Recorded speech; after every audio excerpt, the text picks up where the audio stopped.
Okay.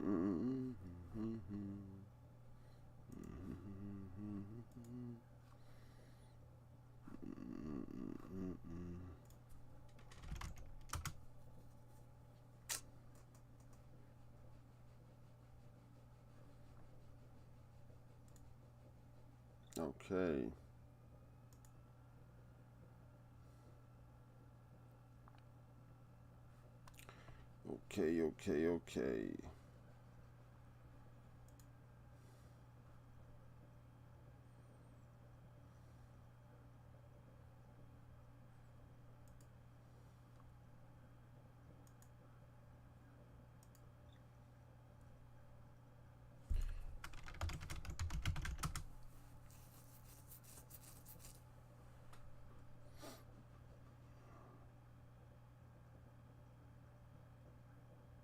Hmm.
Okay, let's see what we got going on here. Nongshim and DRX starting us off. Great times. Nongshim DRX already walking up 2 minutes ahead of schedule. They're ahead of schedule.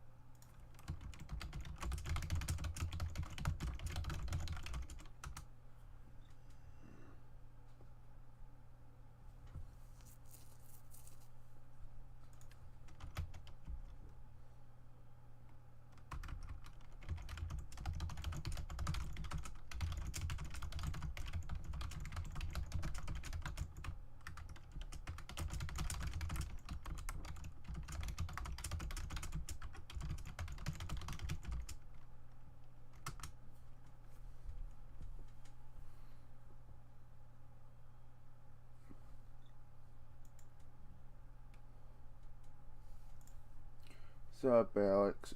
Well, my predictions aren't going to be posted until after the series starts, so nobody can use. Nobody. I have people that pay for my predictions, so I can't give them out for free. It'd be wrong to give them out to free wrong to give them out for free when other people pay for them. So once the draft is done and the bets are no longer able to be made, I put my prediction down.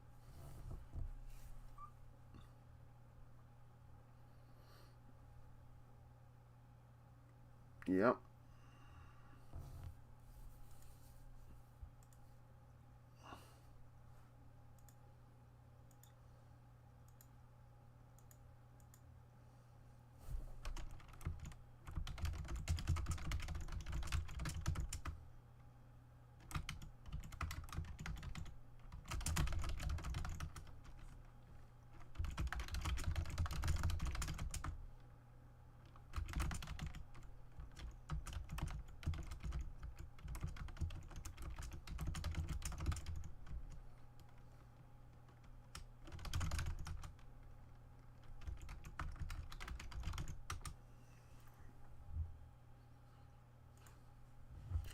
Do, do, do, do, do, do, do.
Alright, let's close this in Windows, huh? This is about to start. Move it behind. Oh, we're drafting. We're drafting.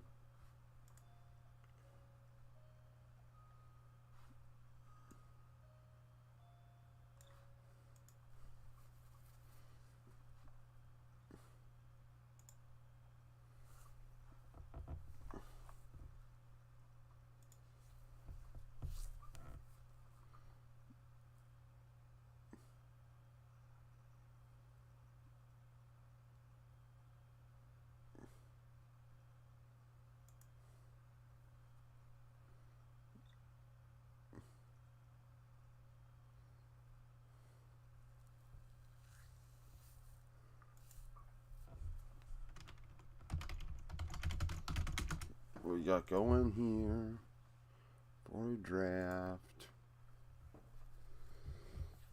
Pretty standard stuff so far. This is nothing surprising. I mean, banning Sedge over Malk. Well, if they're blue side, so. Ooh. So, Maokai's up, Yumi's up, Lucian Nami's up. So Yumi, Lucian Nami. Silas. So Nongshim can choose Silas and then whatever they want for AD carry.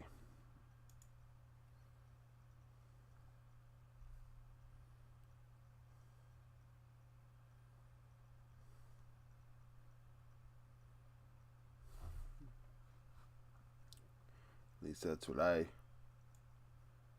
see as the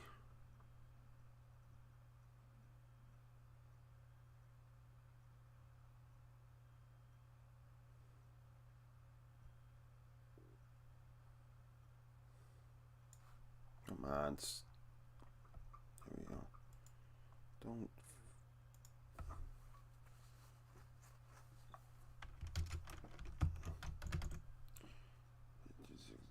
Okay.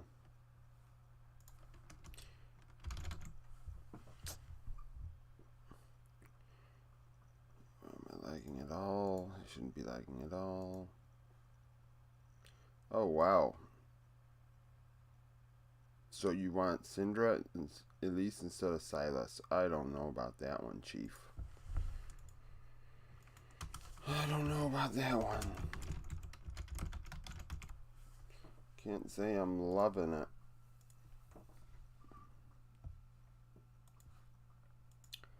Can't say I think that's a great move.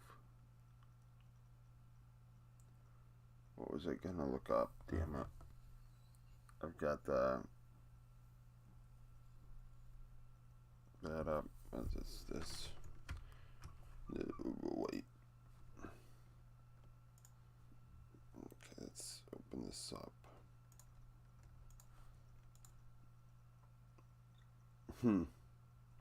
Like someone say, I can't get anything out of you. I'm gonna bail. He. Okay. Now, so we got. See what we have. I mean, right now DRX's draft is by and far and away better. But because I love Maokai.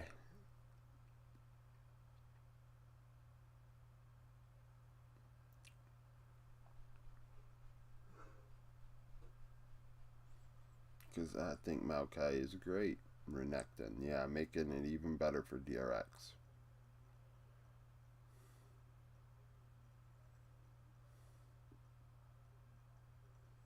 Okay, Sante's bait, that's why they're not taking it.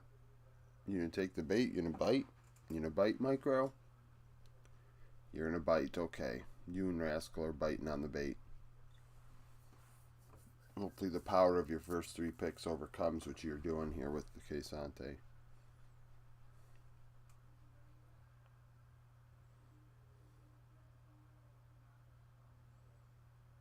Azir. Victor. Something safe.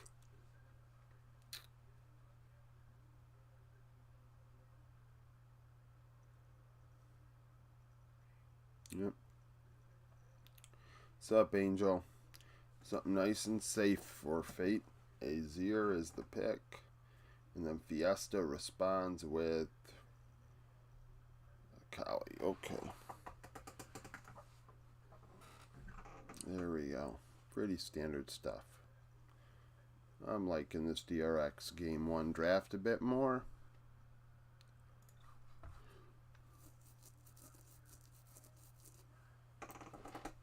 I like this one a bit more.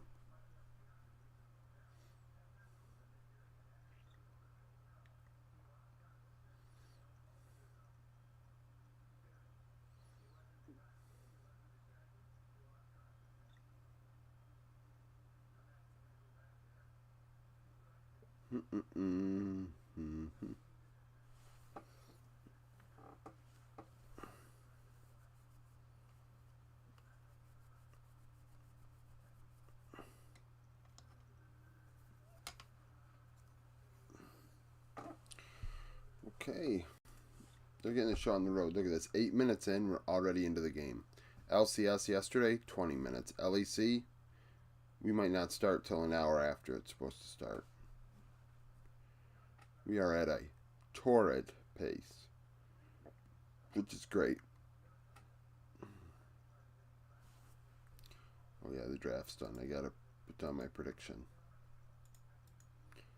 Like that fella wanted to use, but I denied the pleasure.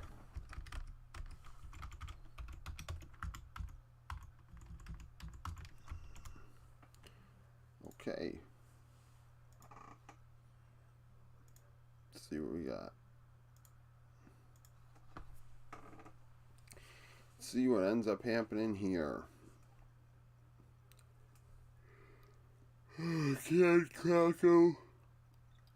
Cad Croco pilot a Maokai.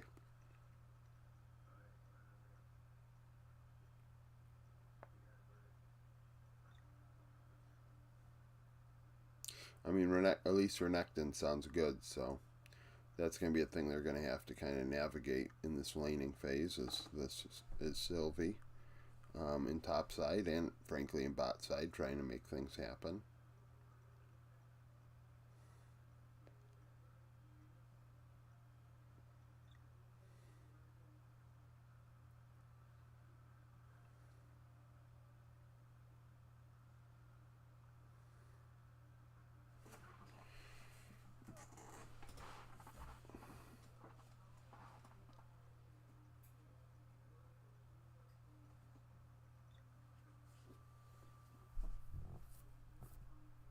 Mm-mm.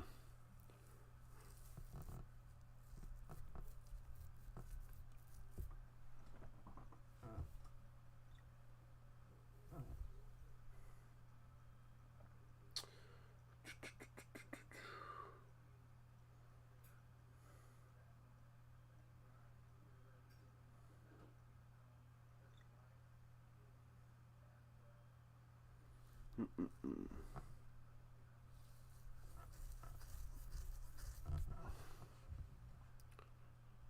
A little bit of trading level 1.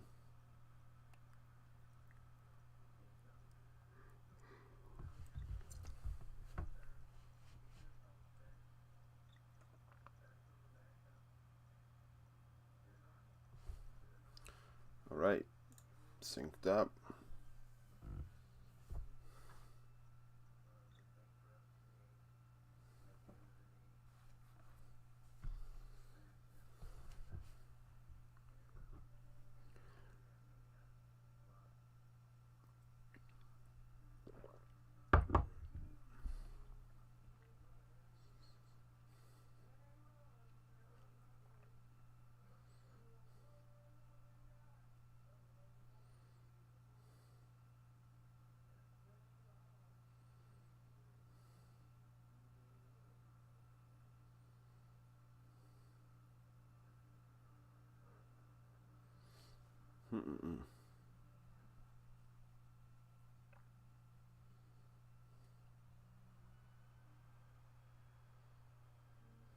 Uh-oh.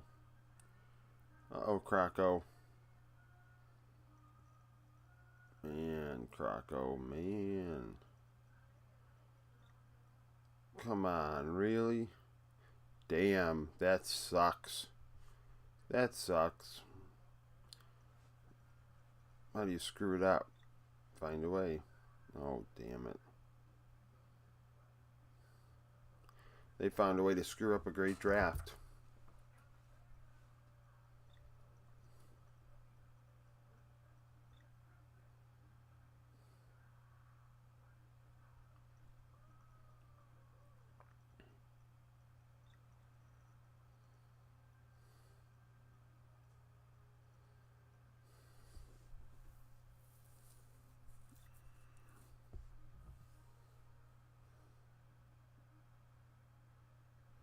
He should have ran towards fate right away. He should not have went to where he did.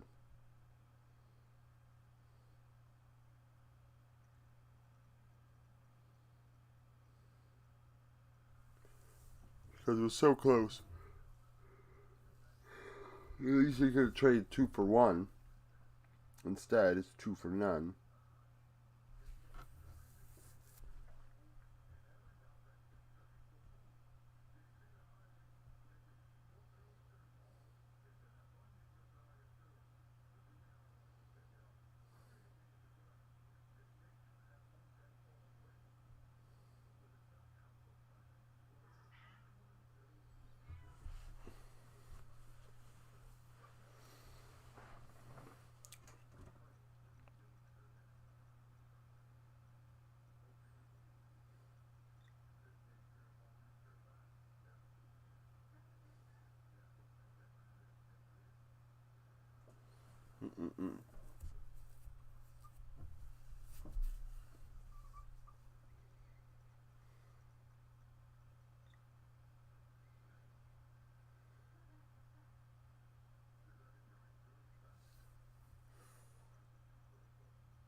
Yeah.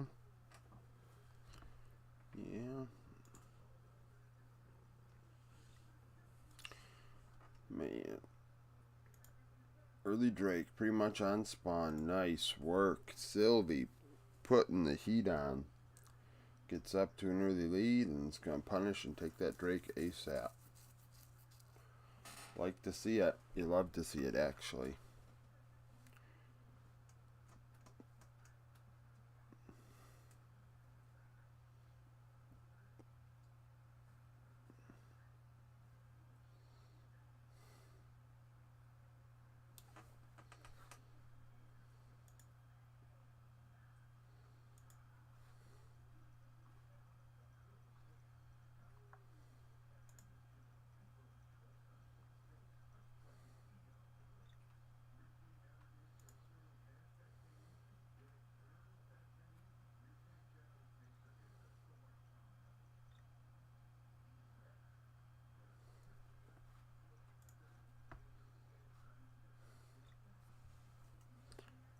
Really?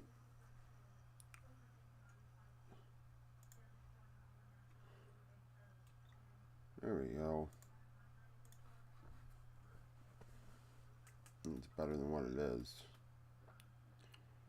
Focus. Okay.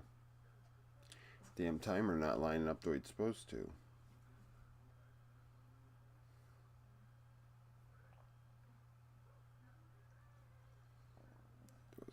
Is Croco get?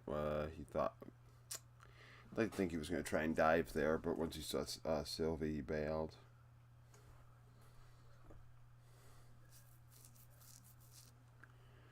Halfway through laning phase. Let's see. Top lane.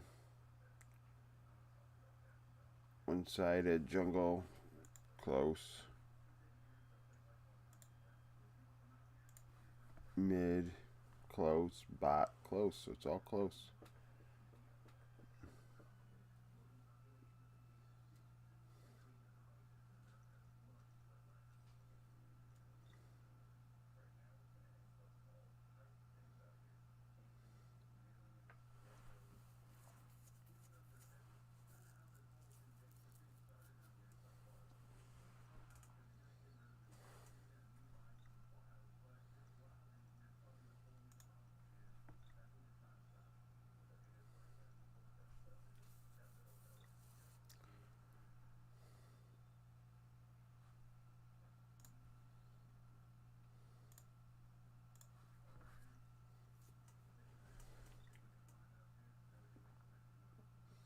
Yeah, Nongshim's really setting the pace.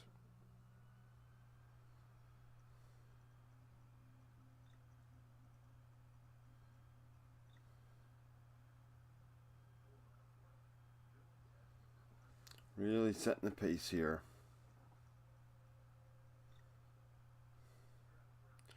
Not opening up a massive lead. It's not like DRX are out of this game by any means, because they're not. It's only 1k diff, but Nongshim getting the objectives are really getting after it. Oh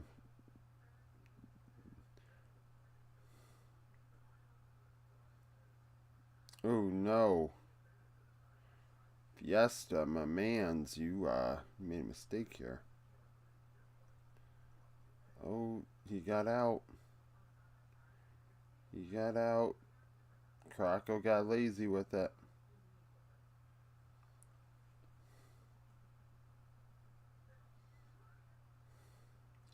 Croco thought the sapling would do the job. It didn't.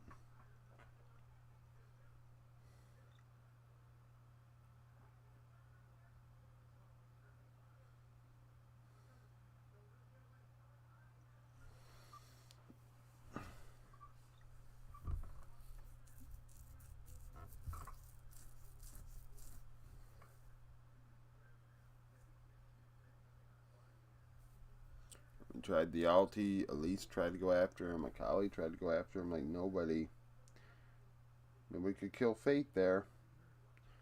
And that Croco couldn't kill Fiesta.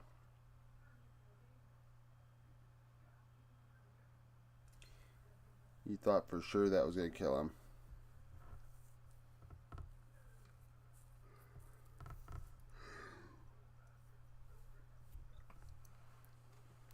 For sure thought he'd do it.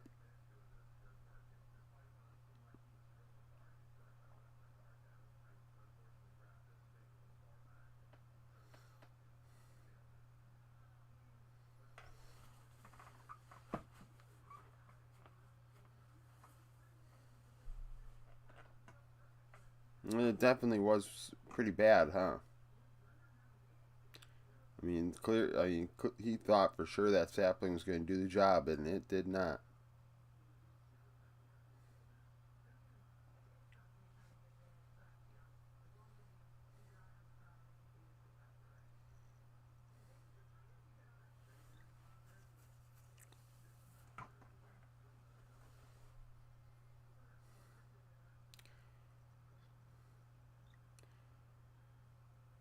Didn't give him that time either. Trying to gank on Akali isn't the best idea, I don't think.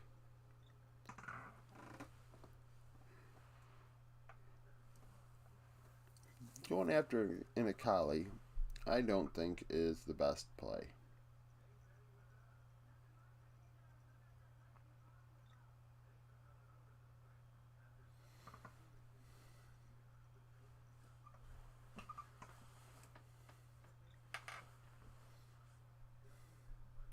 Zerayumi.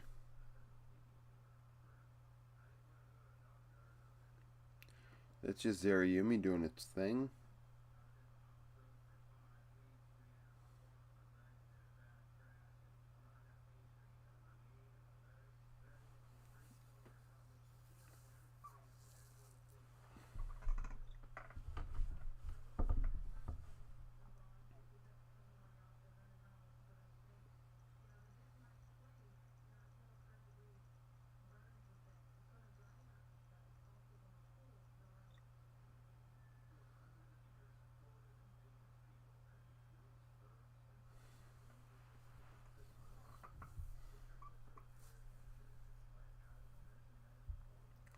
Oh, trying to bait him. DN's trying to bait him.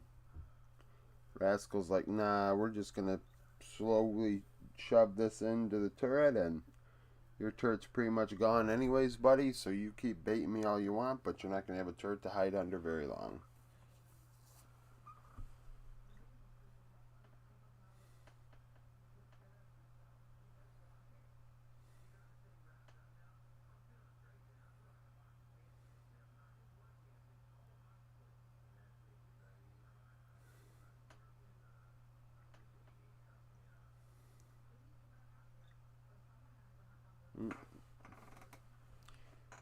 Sylvie missed another.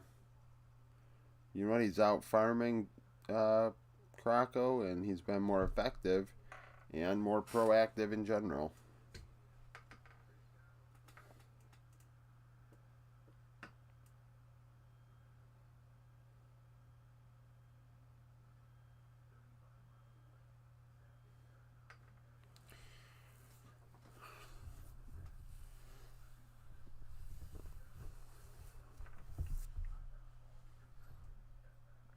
Oh, this bot lane once again. Zerayumi almost killed Lucian.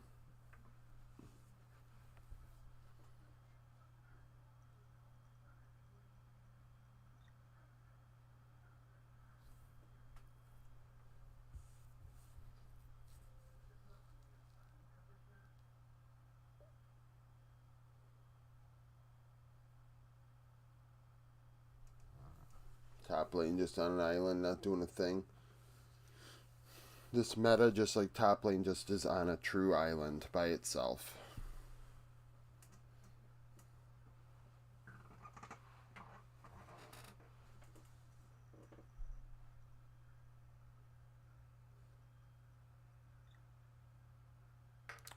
$15.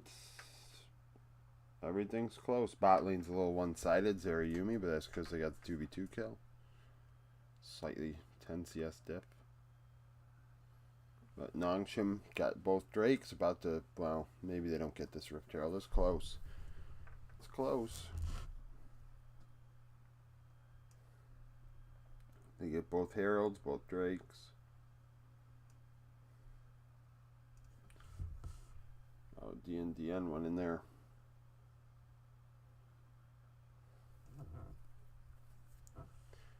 Sylvie and Fiesta. Ooh, this might be a GG for DRX game 1.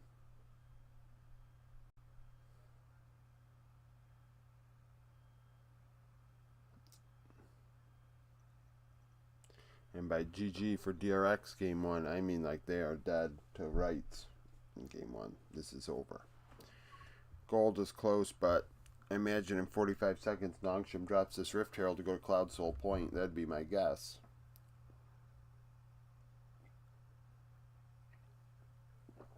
I'm going to Cloud Soul Point at this point in the game. I mean, you're ahead by quite a bit. I mean, the scaling is clearly on the side of DRX, but still.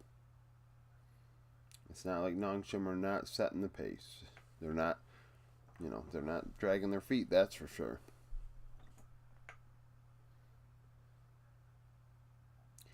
Yeah, Remix, I do.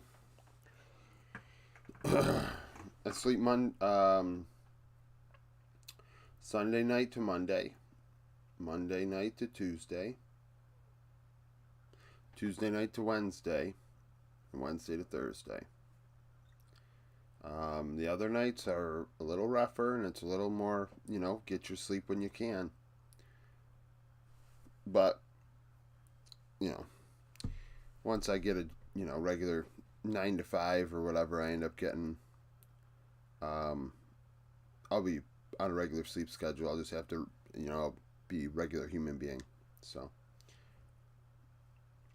right now, giving it the, old, what's the term?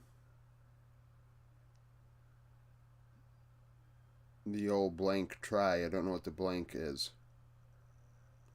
I'm working nothing at the moment, man. My savings are about to run out.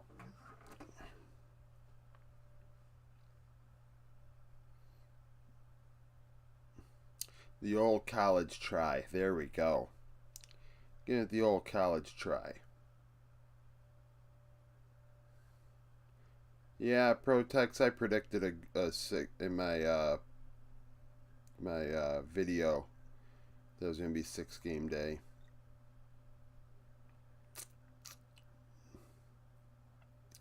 None of these teams are good enough to 2-0. Yeah, but the old college try is, you know, dedication, grind, mindset.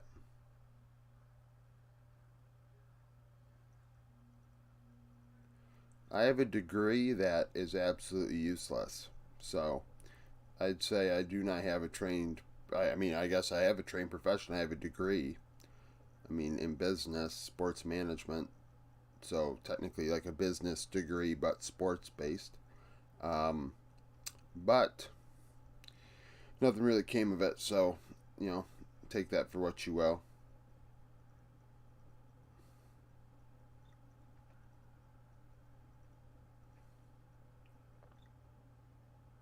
That's why I have such a mind for, you know,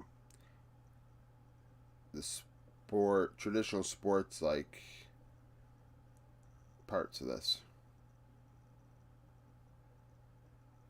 No, actually, I wanted to work in traditional sports. I've always been a person that liked esports though, and I wanted to do traditional sports. And after I got out, and a little while, I was like, esports are the future, not um, like regular. The thing is, like, regular sports are gonna always be around, but it's a very saturated market. Everybody wants to work in sports. Sports are fun. Who doesn't like sports? We like esports right now, right? Everybody likes sports. Um, so I was like, you know what? Esports has got to be the way.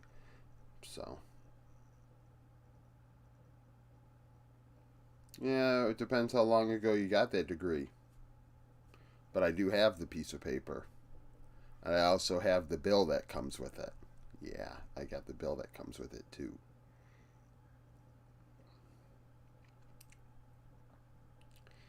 Um, but, you know, I know like the job I had before I started this, I can go back to. I've talked to the boss that I had. So, like, um, like I always like I really do have like I have a plan B for whatever. Like, I don't want to go back to that job really. I think that it'd be really setting myself back, and I'm not gonna. That's not my first choice. So I'm gonna try and get something else. There's a couple career opportunities that are available that I'm gonna apply for. A lot of people, yeah, football is the most popular, but it's not popular here. Soccer is not popular here, and frankly, I don't like. I mean, if I have to get paid so I can eat, sure, but Nongshim are running with this, man. Soul Point, take the Baron. Sure, they lose a player, but they're running with this.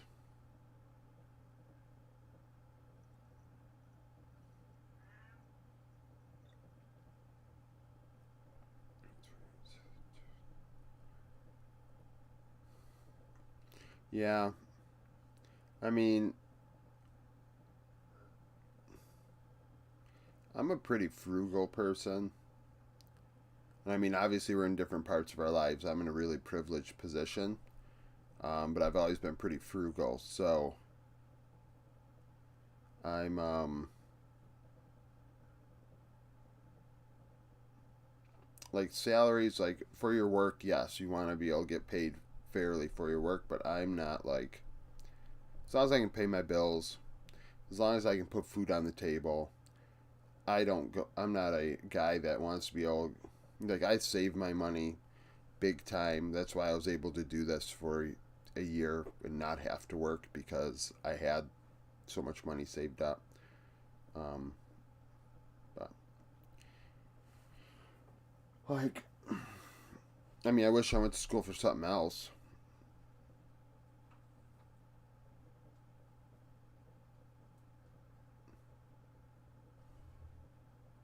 It's funny when, if I were to tell a kid, well, we're about to go to Cloud Soul here.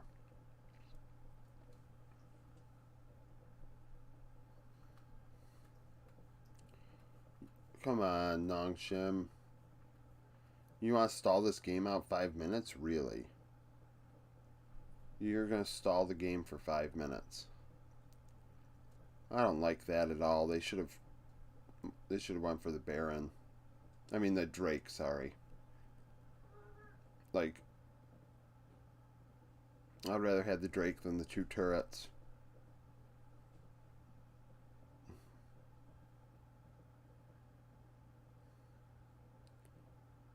I mean, it would be nice if a roundup went viral.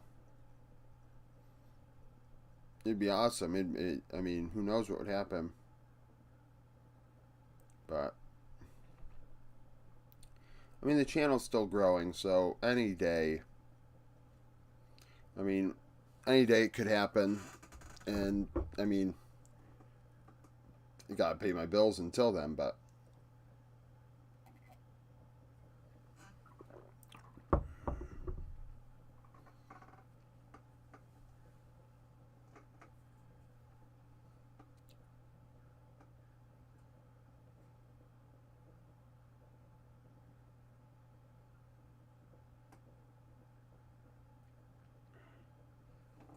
yeah, I mean, that's the thing. Like,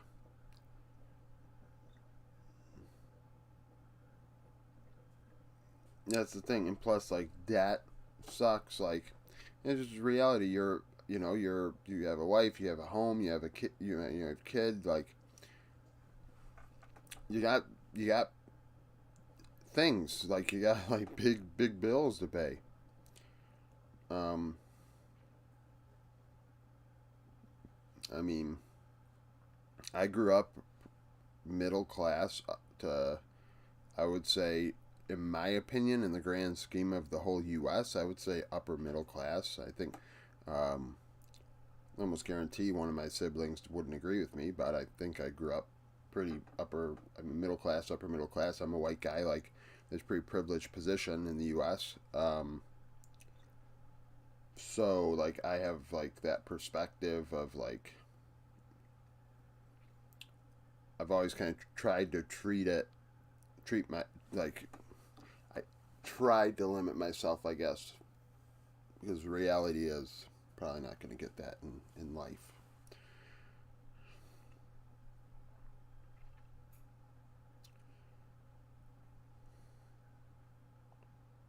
I mean, if I, like I was saying earlier, though, before the Drake, about college, if I were talking to like a 18-year-old today, I would tell them go to community college for 2 years.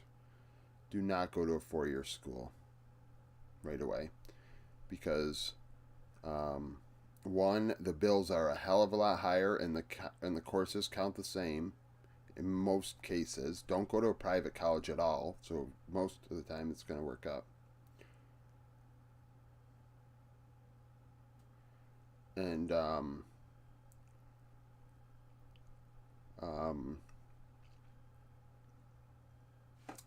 I tell them go to community college for 2 years.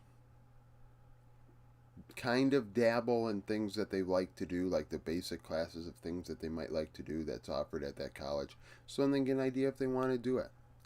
And also, it costs a hell of a lot less. Because, like, when I went to school, like, the thing is, like, they tell you at 18 years old, These are the jobs that are available right now. But the problem is they're available right now. So in the next 4 years, people are going to take those jobs because they need them right now. So people are going to take the jobs. So you actually have to you have to project what people need 4 or 5 years from now, not now. Um, yeah, like I would say that's like lower middle class. Um, like I think poverty levels like 30. I want to say like maybe $37,000. They say that's poverty. I don't know. Um, I know like my parents. I mean, my father was blue collar. My mother has a 2 year degree, and she, is an educator. So like they made, I mean, a lot of money. My father made a good amount of money. Like, but he was he was a skilled trade. He knew a trade, and trades make money. I mean, if you are one of the few people that know how to do a certain thing, you're going to get paid a lot of money to do it.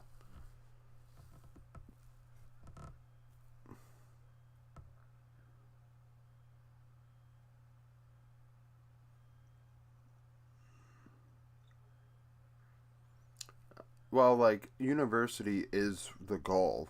I'm not saying community college and then say, okay, that's it. I'm saying 2 years of community college and then go to university for your junior and senior year. Like, I don't see the difference between a freshman year at a university versus a freshman year at a community college if the courses transfer because you're going to a public university. If you're going to a private university, I think you're going to really, I mean, I regret that decision so much because that's the reason I have $25,000 of debt because of that.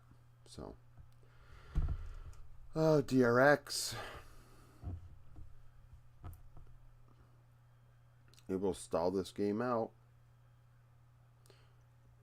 I mean, there's a fight here, and now Nongshim are able to take out Krako. And they're keeping the Baron alive. Oh, well, that's a GG. They're going to take another Baron here. Oh, Fate. Oh, Fate. They can't get it. They're all too low. They're going to try and end.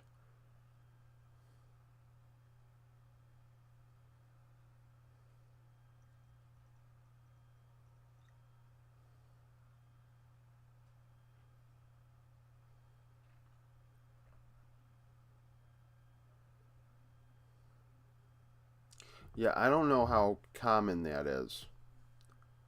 Um,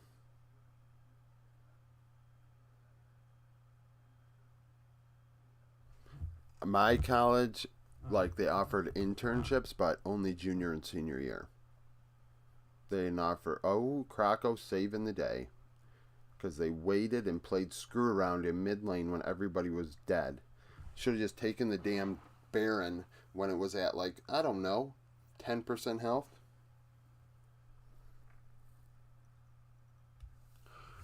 But yeah, yeah, they're only offering internships junior and senior year. So in the end, that's why I come from the perspective I do, because nobody's hiring anybody. Um, I mean, offering internships to freshmen and sophomores.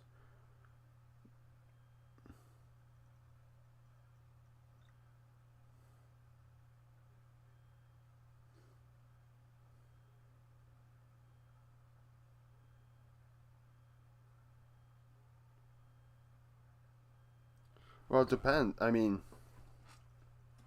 I think you can build that network at a community college.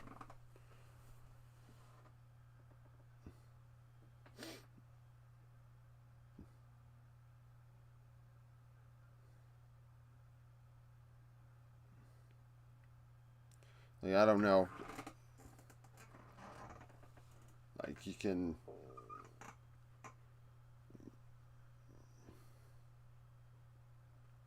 Because, I mean, the majority of the class. I mean, So like you got, I mean, there's a job fair. Like that was the thing, but like, um,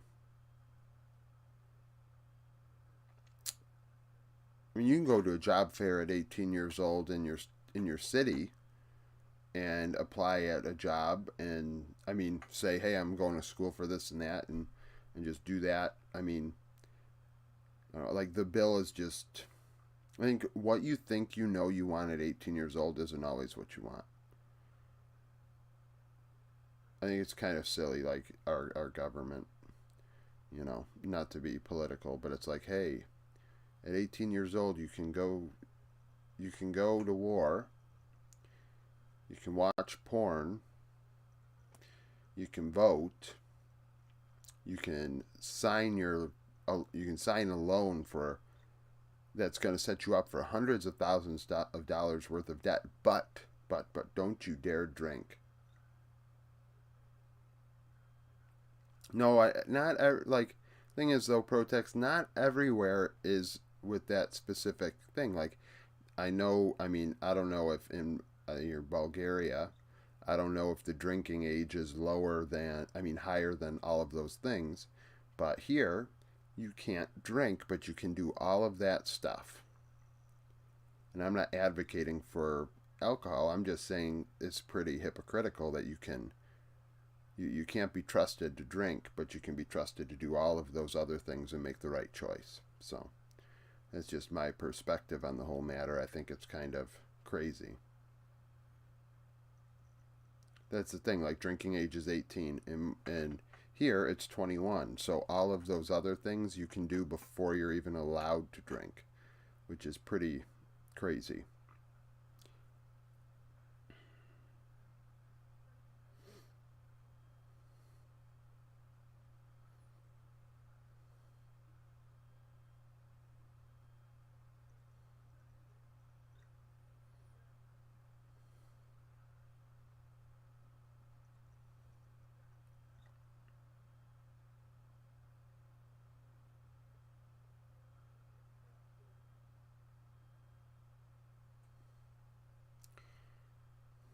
It is, man. Nongshim threw this game. They threw this game. A young team throwing the game.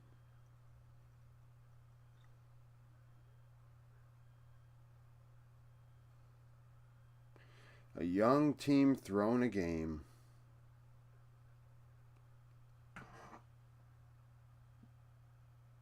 Yeah, it was a rough one. It's a rough one. This is not great. I thought. I mean, I'm not even. Maokai is great. I thought Fiesta played a fabulous game from the start. Fiesta played a fabulous game. Once again, I mean, and he did well against D plus, in my opinion. I thought Fiesta's been doing fabulous this whole week. So um, it's unfortunate.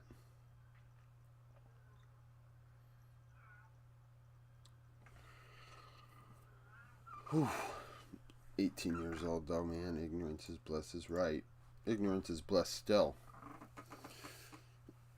You can just dumb everything down to hyperbole and like just it's like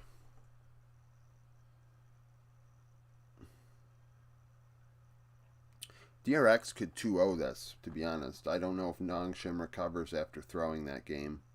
They may be uh, a wee bit mind fudged, if you catch my drift there. Which is fine. I'm good with 2-2-0s.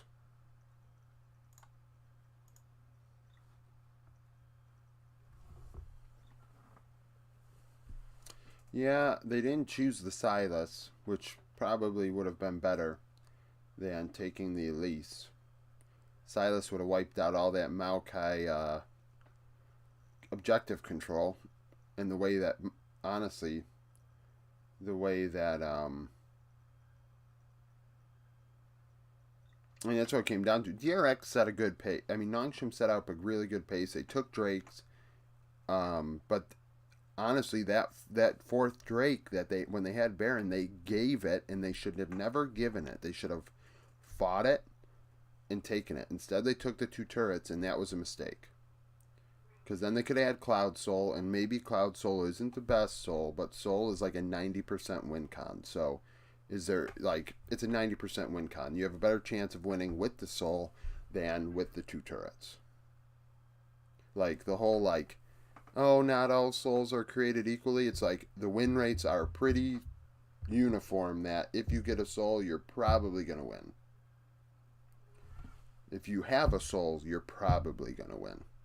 You're probably already winning.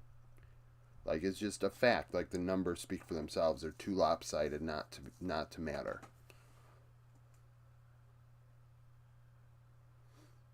Like, I don't think Nongshim is in like the 10% chance that you automatically lose despite getting it. I think that I think they just made bad decisions as a young team. Should really just taken that damn Soul. And of course, like you said, draft. They should have taken Silas. They should not have taken Elise.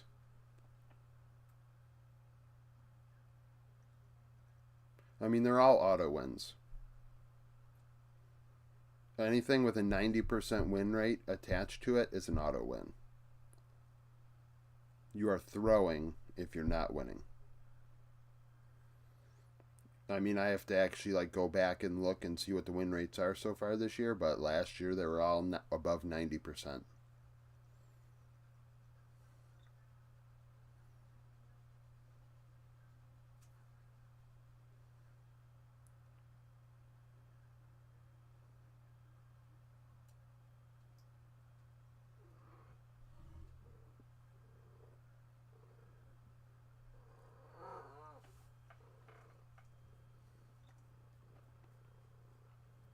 And I thought Peter looked pretty bad with the Nami also in the early game. Mid game, his waves were not that impactful, in my opinion, and it didn't help either. Like, he didn't have a great game.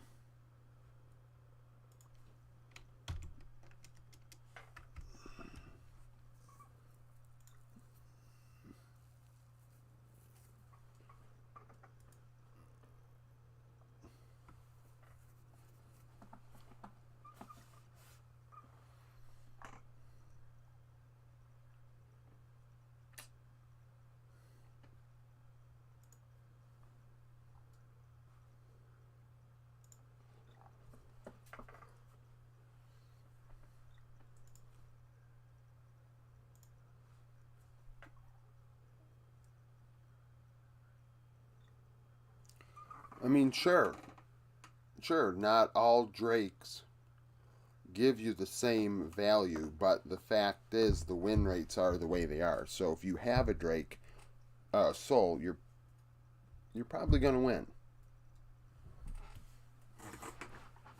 Like, that's just the way I look at it. So you should be playing for Soul every single game. You should be playing for Soul. Every game. More so than anything else. Should be playing around that timer. Should draft around that timer.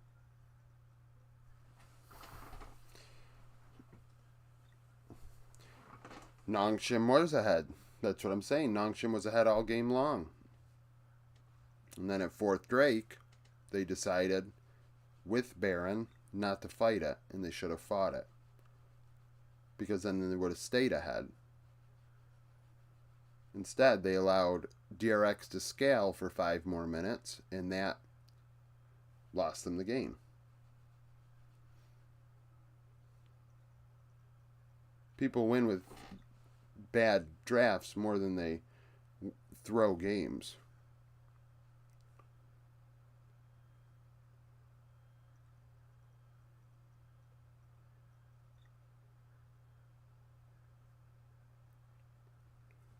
if both teams had exactly the same gold and one had a cloud soul and the other didn't, their chances of winning are still higher than the team without the cloud soul.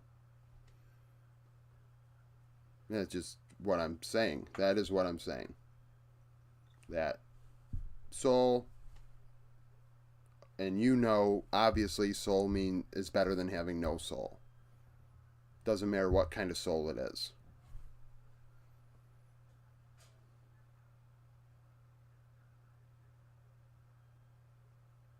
Their chances were going to be probably a lot higher.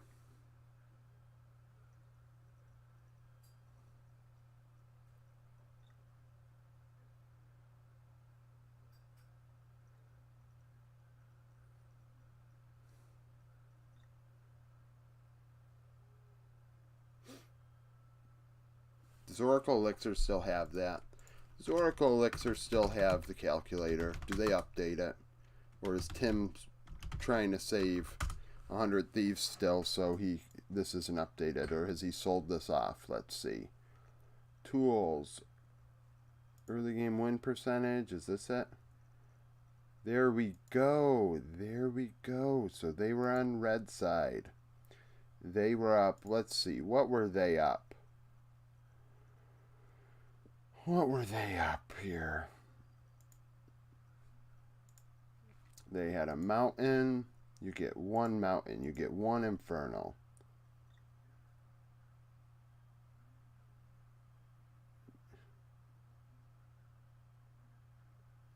And you get one cloud.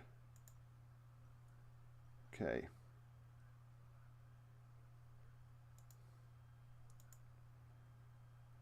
Now,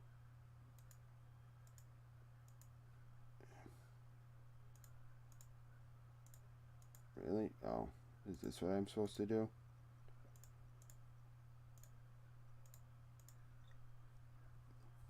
So,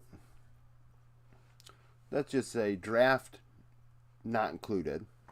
Draft with standing. If both teams have equal gold and one has an infernal, a mountain, and a cloud drake, they have an 89% chance of winning.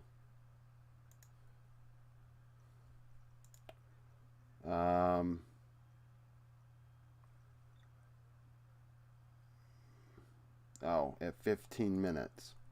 I don't want 15 minutes. I wanted it to be a little bit more. I want it, let's see, at 15 minutes, what was it?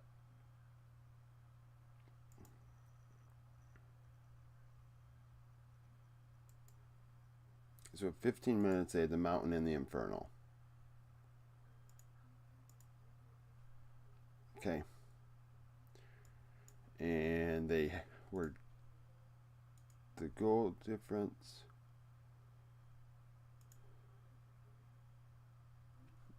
Blue side was up 300. What the hell?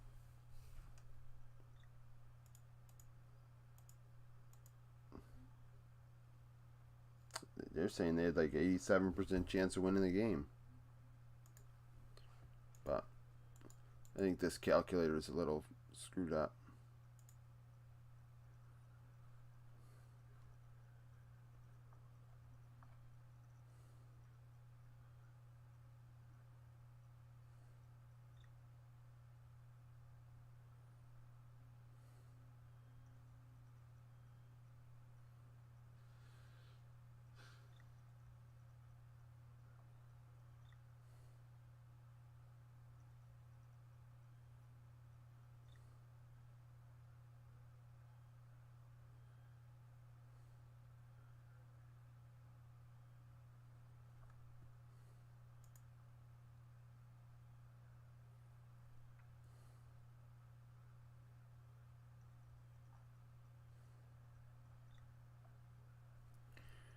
He was never able to get it out, damn it.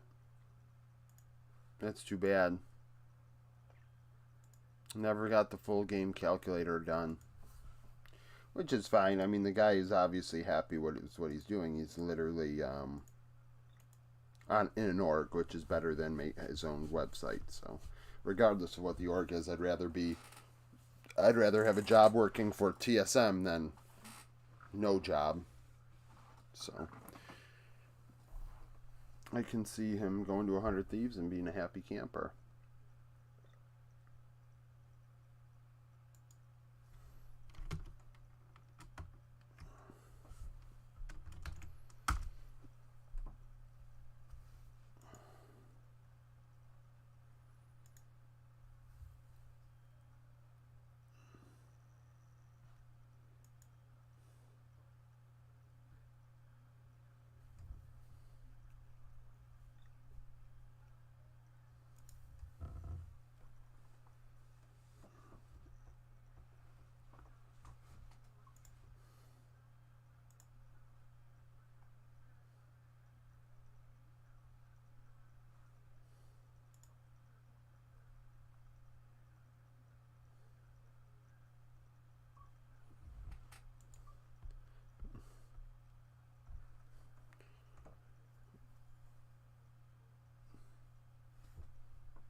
Oh, this pizza's disgusting. Come on, guys. Why are you making some weird, nasty pizza now? Come on.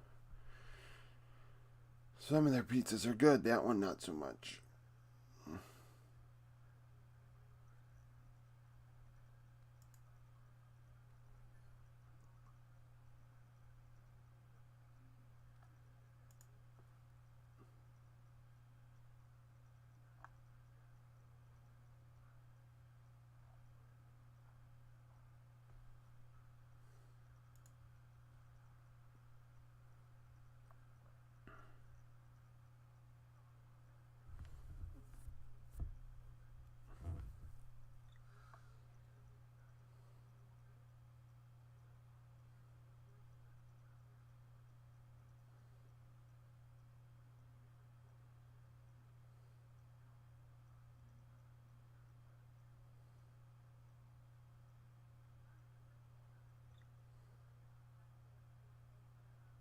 Hmm.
Oh, God.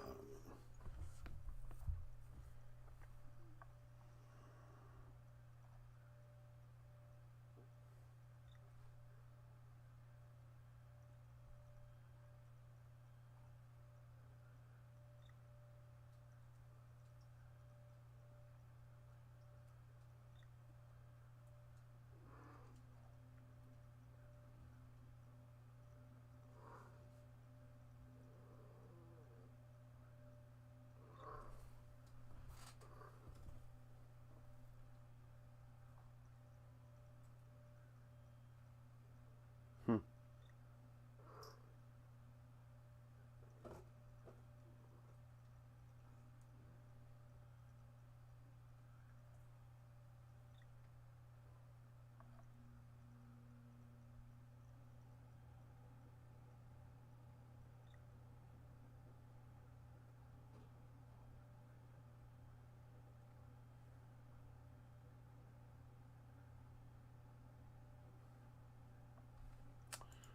Oh, guys, this is just waiting, waiting, waiting. Oh, I don't like that. I don't like that.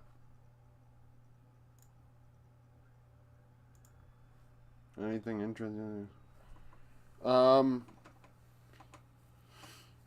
yeah, not really. People just making too much of everything, just like everybody else and everything. You know, it's only one game. It's only 1 week. I'm not making too much of what happened. It was getting through yesterday throughout the drafts.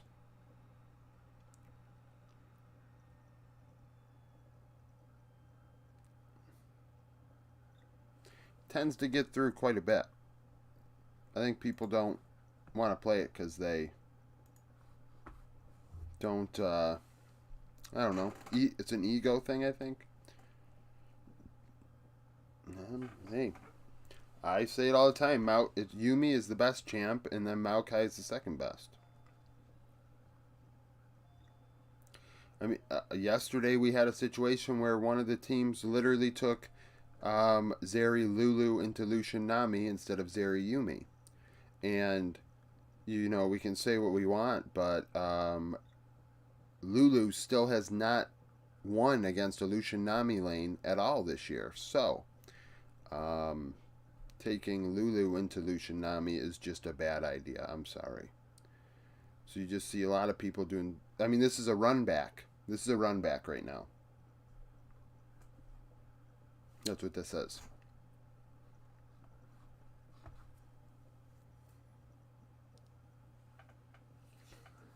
I don't think you are crazy to leave it up if you're willing to take the Silas. But the thing is, Nongshim, once again, have not taken the Silas. So you take the Silas and it washes out the Maokai, but they don't. They don't. Well, it's not going to anytime soon in pro play. Like, we're going to have to wait a week. So for right now, Yumi's still the best champ. I'm not too, you know.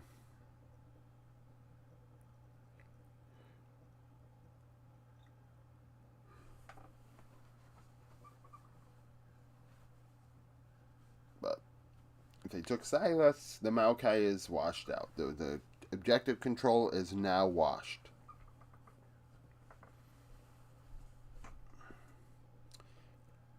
And literally, they banned the Yone instead of it. Which was interesting, because we haven't seen Yone yet this year, so they must have seen something in scrims.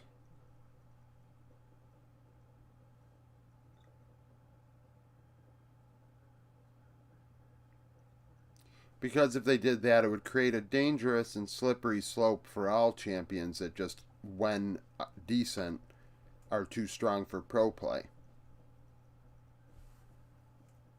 I'm sure if we actually really, really did the research and not just how we feel, I imagine if the worst champions in solo queue got buffed to where they were like relevant, I'm sure there's more than just Yumi that would end up like destroying pro play and organized play. I don't know about. I mean, I don't know. In terms of just like game breaking, you cannot buff this champ or else it will destroy. I mean, there has to be at least one other champion out of 160 that, if buffed to relevance in solo queue, would break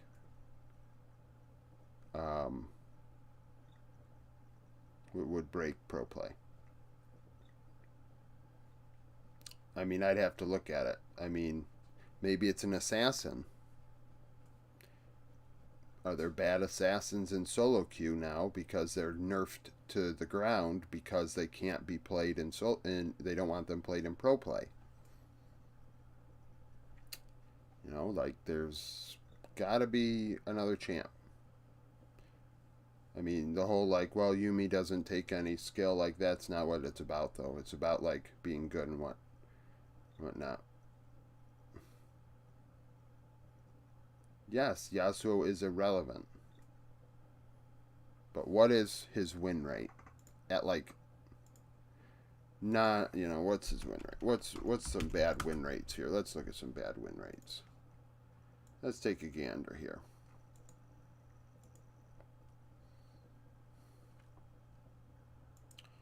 Let's take a look at the tier list. Tier list of people of Master Plus, because we like the big dogs. The big dogs here. What's good, what's not is determined up at the top. So, worst win rates. We got Zed, Jin, Volibear, Carthage. All this stuff is garbage. Yumi's at 45% as is in solo queue at the highest level of play in solo queue.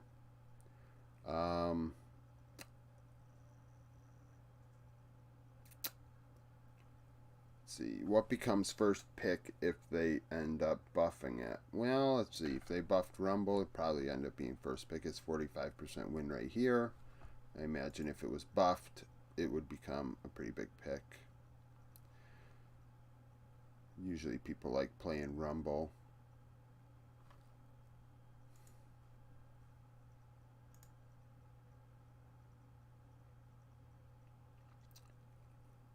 Well, where I was looking, what I don't know, maybe this is this, are you looking at EU or are you looking at the world? Because I don't know which one I just was looking at. I just saw 45% and that's what I saw. So let's see. If it's the world or it's just a singular region. But the game's going on and action's occurring, and well, we got a level 1 and Nongshim's opened up another lead in this game. And they have the Silas, so I'm going Nongshim in game 2 because literally there's a damn Renekton in this game. But let's see.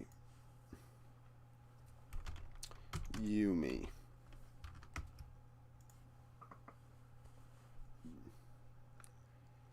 I don't want Plat Plus because that's not what I'm talking about. Masters Plus. Masters Plus win rate in the world on 13-1 is 45%. In 16,000 matches.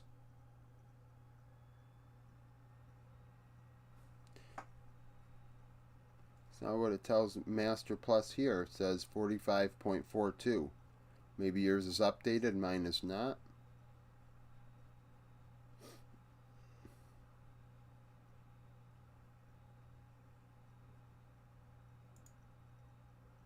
It's ranked 36 out of 37.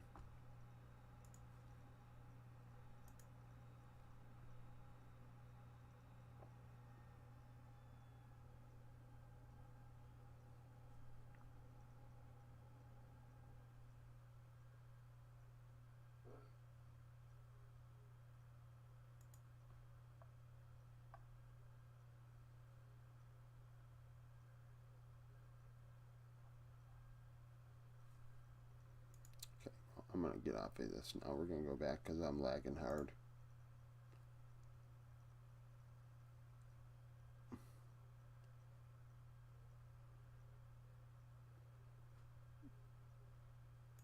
This is standard Kraken Fate, Steven. I don't know what you're talking about.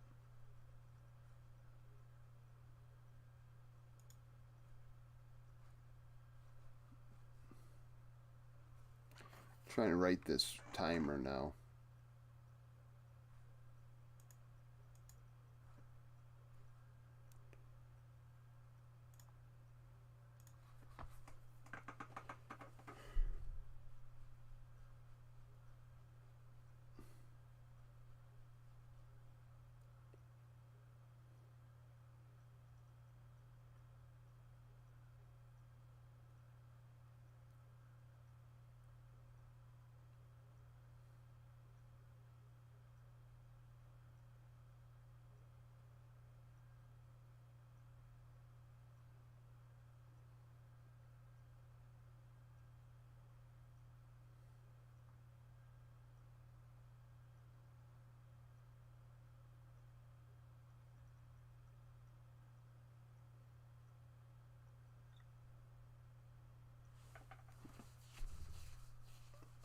I mean, Krakow are relying on his thing.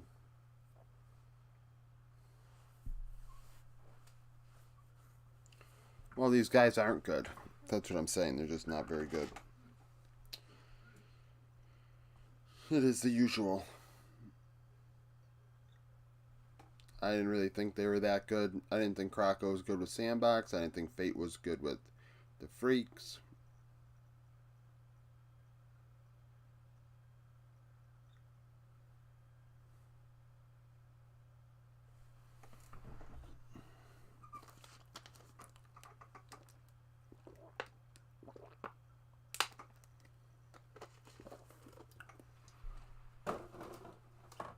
Fate, formerly known as Lucette from TCL.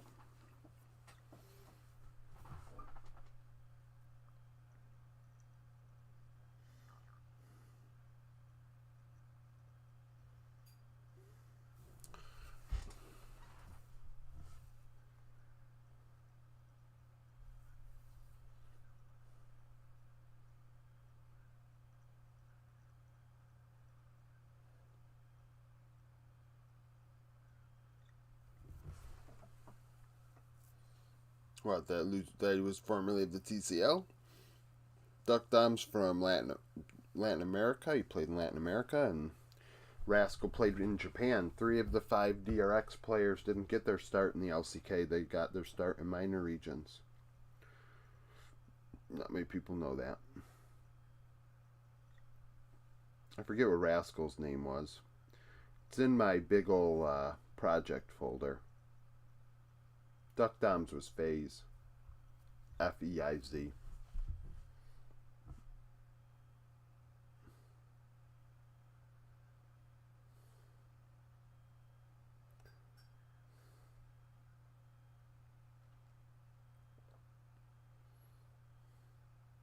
Nongshim once again setting the pace. Maybe this time they'll actually take that 4th Drake.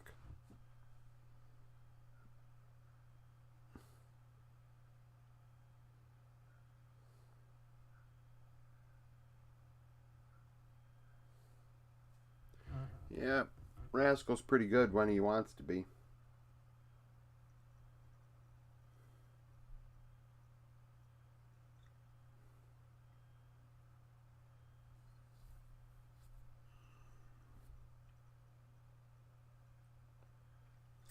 Well, we're roughly halfway through laning phase here.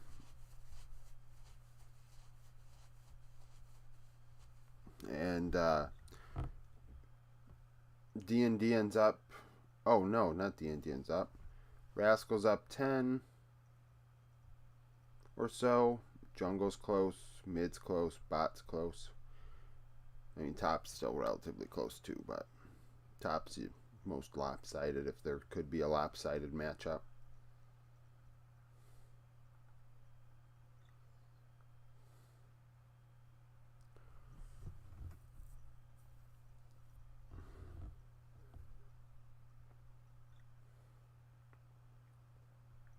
Small sample size, but so far Renekton's one of the better counters into K'Sante in the 4 major regions. It's played like, I'd say 7 times, and maybe Renekton's 5 and 2. Jax is like 6 and 2. Probably better after, well, actually Fudge won yesterday, so it might be a little worse after yesterday. I don't remember what the other matchups were. I didn't update my folder. Gotta update that document today. Because 13.2 is coming, so the 13.1 video will have to be made next week probably.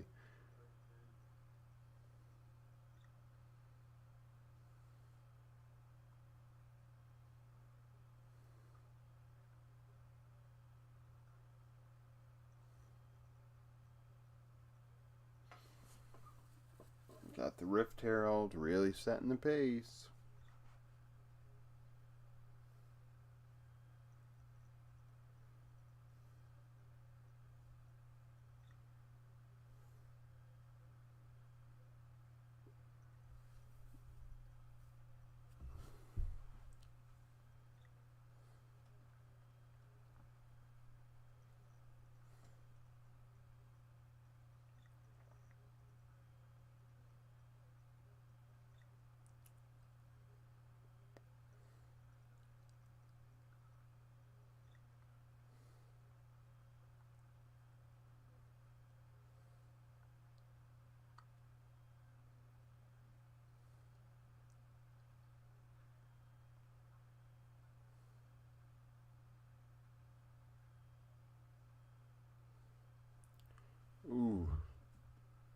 A little late, Croco, but are we gonna trade?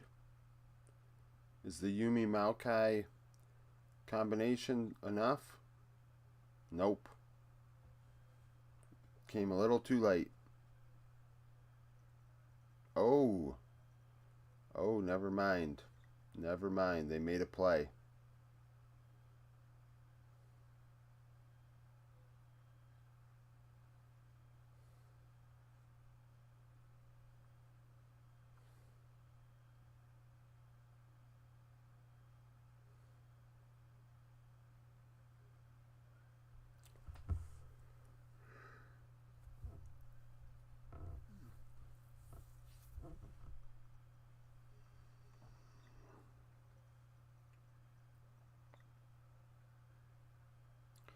He's not paying attention. Is this a 1-for-1? Yeah, it is. It was a 1-for-1 already. Uh-oh.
There you go.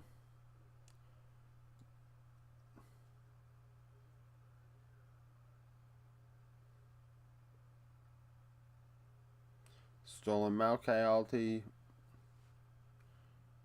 Oh, Fate coming in with the Syndra.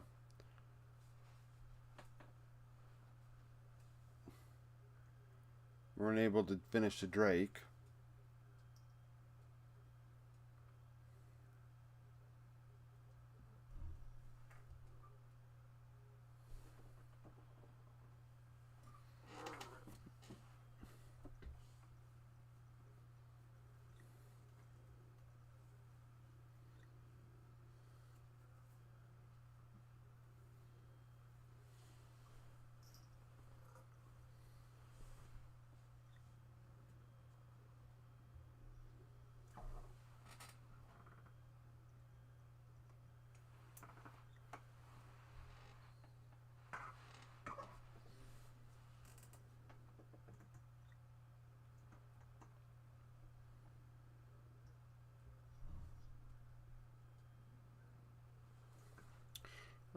Would top Warwick be viable at all? You know, I'm not a solo queue player, so I can't tell you the last time I've seen a Warwick.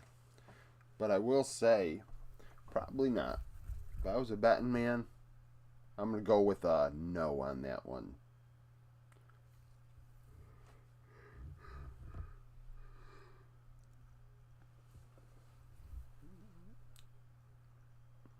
Oh, big win.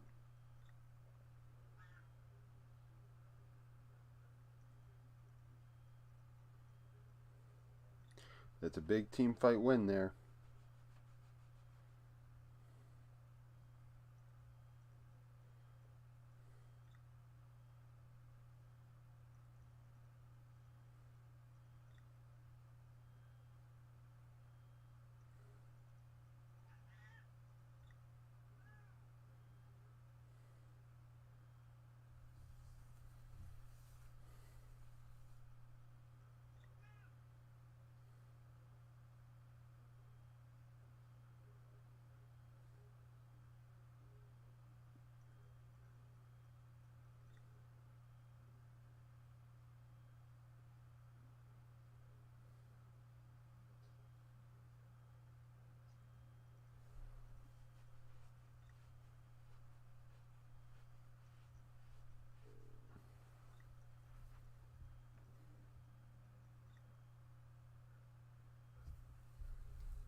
poor Rascal, the only one with a slight lead.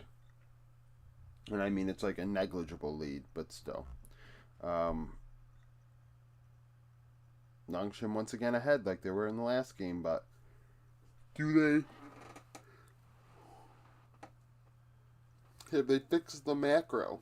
That's the question. That's the test. Have they fixed the macro when it comes to deciding between Baron and Drake and how to handle all that? We'll find out.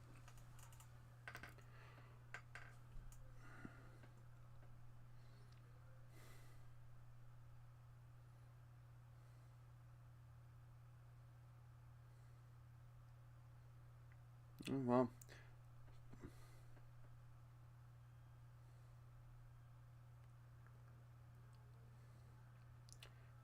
I think DRX has the potential to be this year's Nongshim.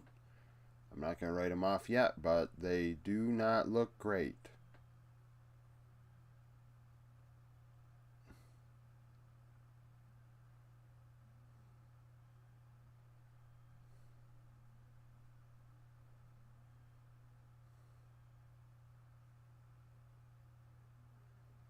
Ooh, nice throw.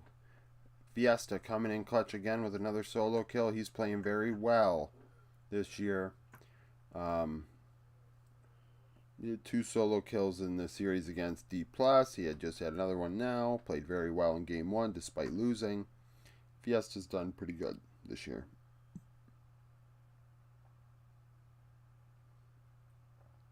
Well, like I said, like last year's Nongshim, where last year's Nongshim looked like it didn't come together either. But it never came together for them.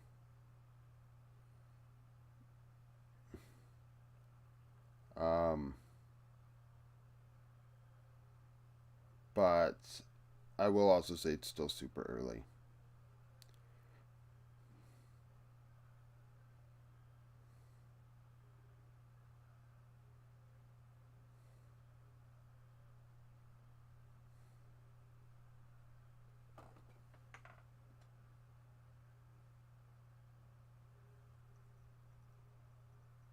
Well, it's not going to be. They haven't played together. Just like HLE and KT. They really haven't played all that much together. So there's going to be issues. They're not dead. Player synergy doesn't just happen. DRX does look very bad, though. I mean, it just is what it is. But KT and HLE look really bad. So, I mean...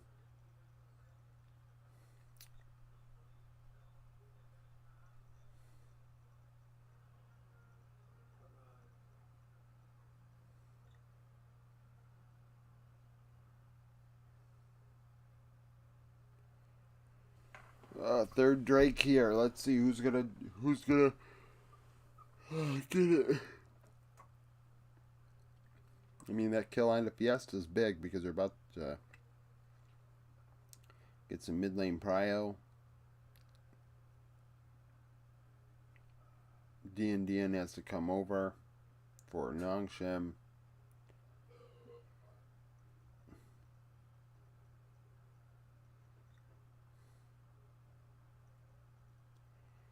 So they've decided to take the 2 turrets.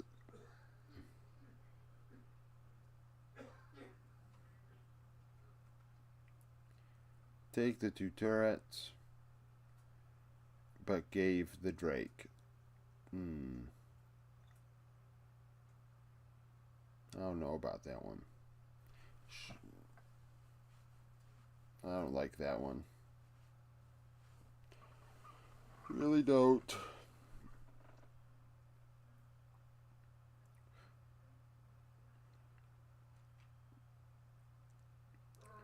The longer you wait, the more time Zeri has to get online, and look at that. She gets another kill.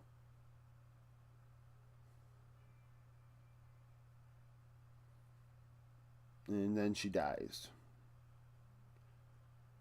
They get blown out.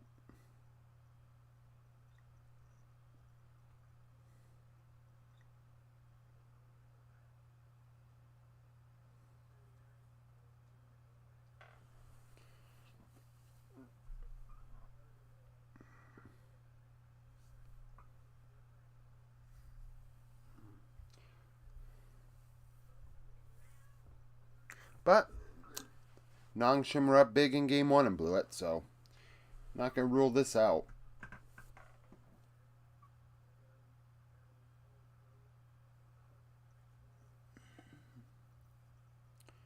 Have to prove they learned from their mistakes, which is a big thing. It's a big deal with young teams. You gotta, did they do it? Did they take that little next step they need to take in decision making?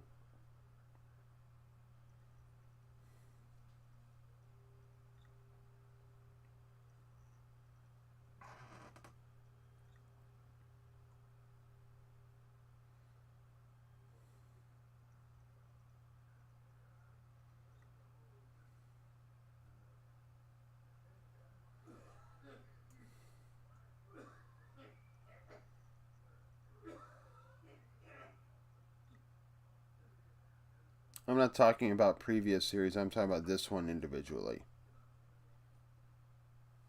This series here. DRX don't have to learn anything, in my opinion. DRX just need to learn how to play together. The macro, the players are... I mean, Beryl is one of the best players of all time. I'm sure he has macro down. He just has to learn how to play with Krako and Fate.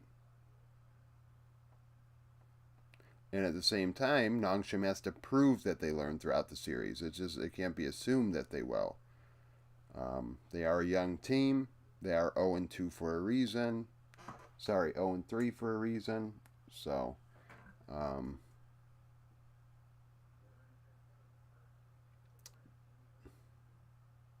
it's a thing.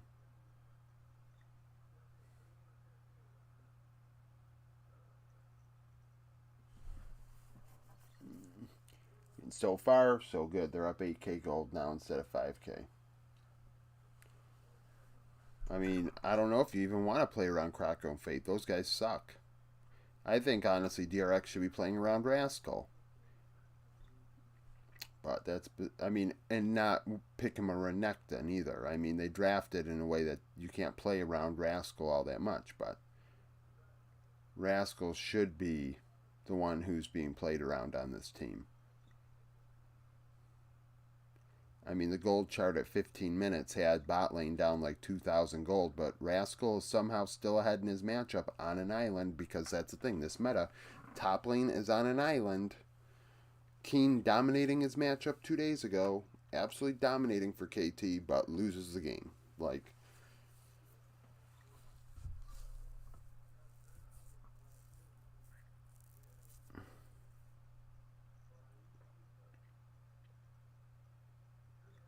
Fiesta's outplayed Fate for sure today.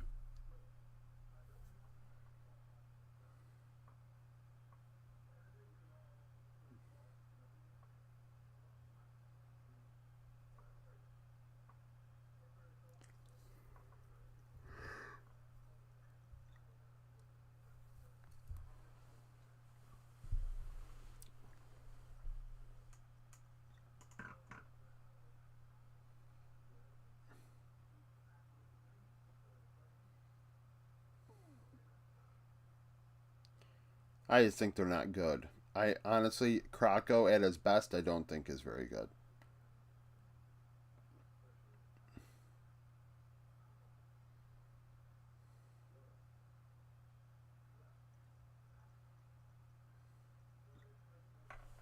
Oh, Vital, oopsies. But don't matter. They're going to end anyways. Okay. Go to game 3. Let's see if... see, the thing is, Nongshim's getting away with this draft. Oh, Krako for sure. For sure. Honestly, I think...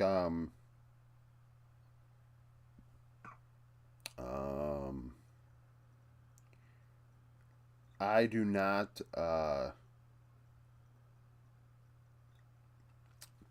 so I don't think Cuz is very good. I think Cuz is pretty average. So, like, I'm not even thinking about his last series and how bad it was. I just don't think Cuz is very good either. So, like, Cuz and Krako are pretty close. I wouldn't put Clid down there. Well, actually, I probably would. Clid is pretty average. He's not he's not as bad as he's been playing. I think everybody with, that anybody that's like sober and thinking, like, they know Clid is not as bad as he's playing. So Clid's bad. I mean, Clid's not very good. He's average. Cuz is average. Krako's average.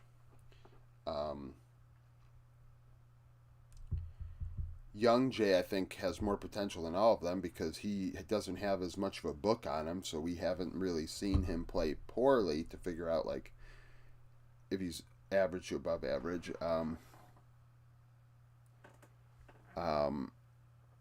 You've got Willer. I think Willer has a ton of potential. People think of Willer from HLE and then are like, oh, Willer's so bad, this and that. And it's like, clearly you are so off of the rocker that you don't realize how young Willer was when that happened.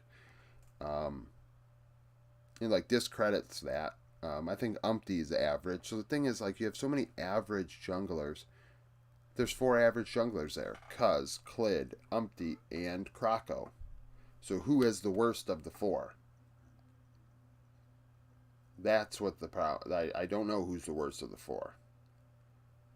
I think they're all just. None of them are going to win you games right now. And they all have the propensity to lose you games. I mean, people would say, oh, well, Umpty's 2-1, so I guess he's winning games. It's like, yeah, well, Umpty also doesn't do anything because that's the way Bro plays. So, like, he doesn't win them the game necessarily, and he really doesn't lose them the game because they play so slow. Really, I don't think the jungle in the LCK is really that great right now. I really don't think so. I haven't been impressed with the owner yet this year. I mean, the meta is not very, like, conducive to him, so we take that for what it is. He's also extremely young. But it's like Canyon, and that's it. Like, the rest are just like, whatever.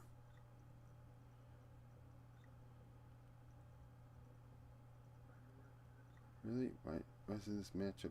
Why isn't this being... Do I get this waiver claim or what?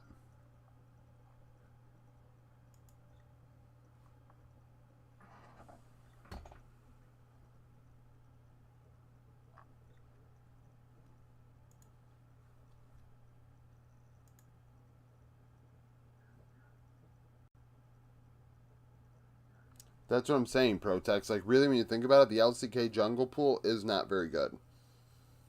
Like, it's Canyon, and then it's like Peanut. I would say Peanut's better than... I would say Peanut and Owner are on even footing right now in this meta. Because I don't think this meta is really fitting Owner.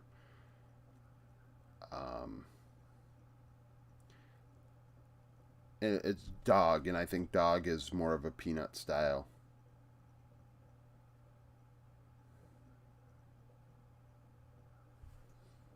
Yeah, I mean, I don't have personal bias against them. So, like, I just, like, you look at, like, the thing is, like, you're citing one game, and that's understandable, I guess. But, like, I think of the fact that Peanuts played, like, 1,000 games. So, like, shit happens. But,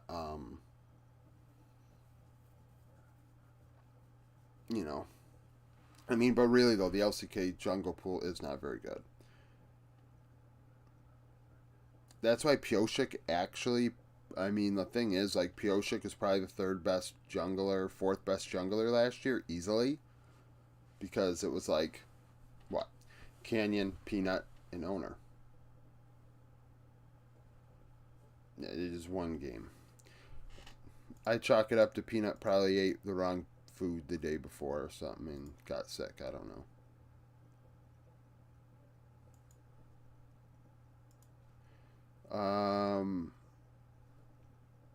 Let's see. Gonna give me this player or what? Why am I waiting on the claim here? Oh, when do claims go through? Damn it.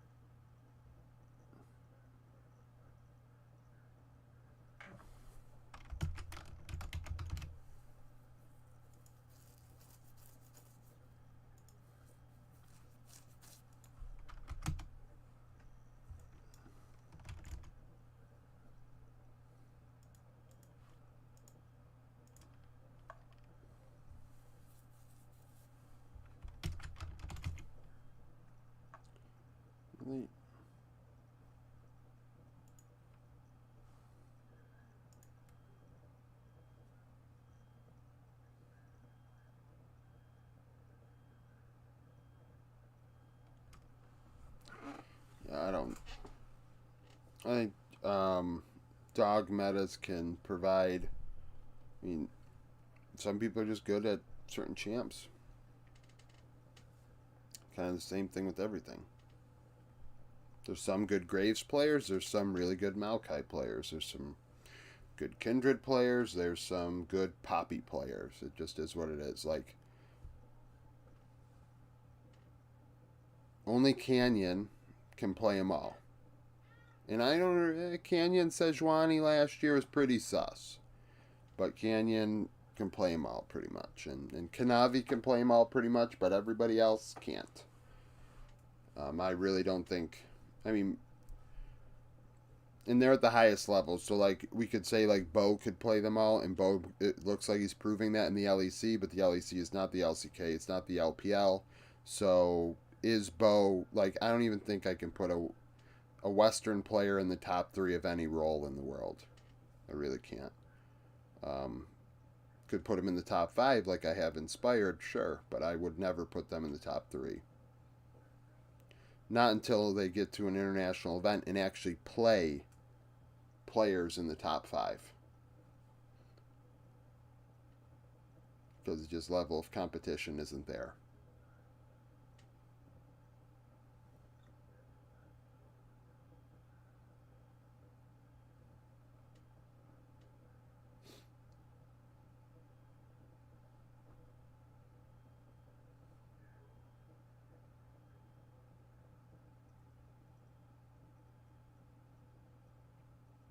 I mean, maybe, but I could also see him going to Worlds and getting gapped, and it's like, okay, well, he's very good, but he's inspired. Like, he could just be inspired also. Like, that's just, and inspired's very good. He's 5th. But I'm not going to, you know, say he's at that level until he actually plays against those people.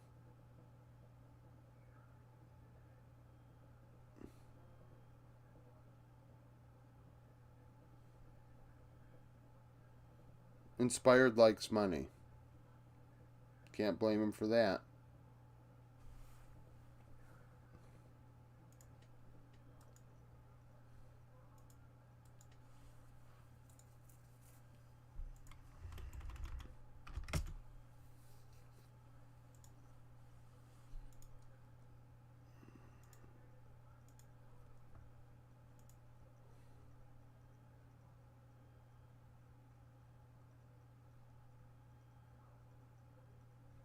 Hmm.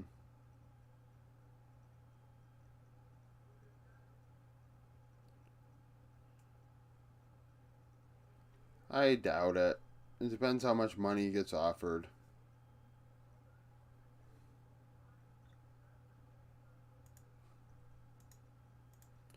It all comes down to money.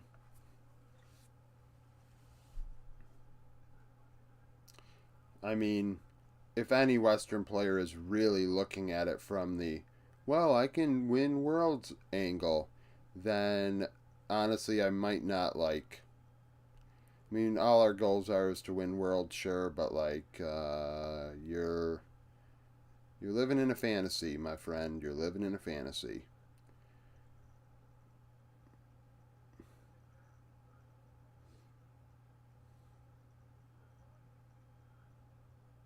I mean, like, truly, like, why would Inspired not want to just win MVP every split in the LCS? Like, there's no reason not to want to win the MVP and get paid more in the LCS than be in the LEC.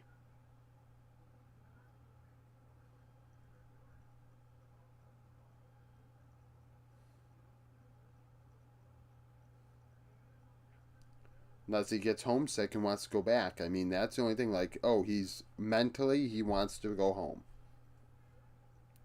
But, like, in terms of uh, money, fame, in terms of, like, accolades, he's going to do better in the LCS than you do in the LEC.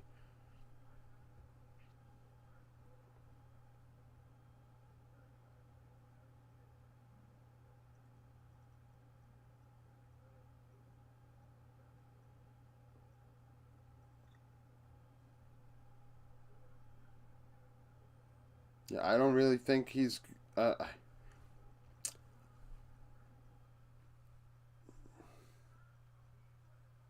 not going to G2. He's not going to Vitality. Those two teams have very good young junglers. So that third team of whatever's left in the LEC after those two teams is probably not going to be better than the best LCS team if he is in the LCS and chooses to build a team in the LCS. Yeah, see, Fnatic is not better than if he was on an LCS team that was the best LCS team. Like if he's on, I don't know. Oh, I don't know. I'm trying to think. Cloud. Yeah, say he was on Cloud 9. No, because they got two imports. Oh, how long does he have to be here to get his green card? Is it 6 splits? Or is it 5 years? That's a big difference, 3 to 5 years. I'm trying to figure out how many years it takes to get the green card.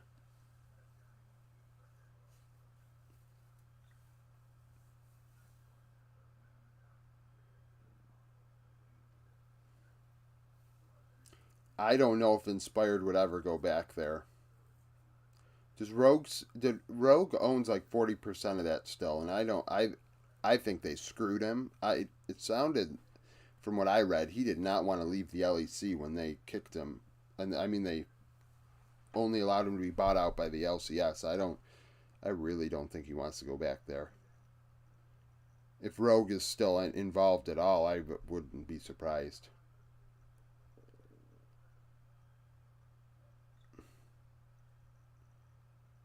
And I think Sisgenda's doing a good job.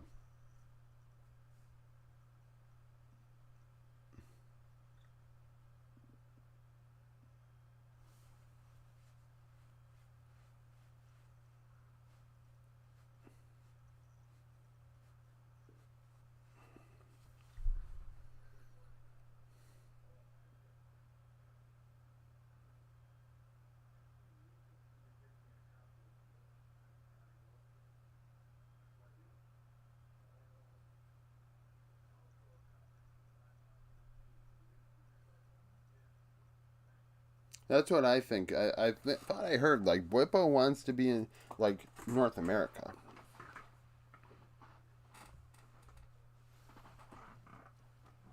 I mean, he's going to be doing content with the LCS today. Like he's going to be doing stuff. Like he's already getting involved with like his post career stuff here, content creation and all that jazz. I mean, he said he likes the U.S.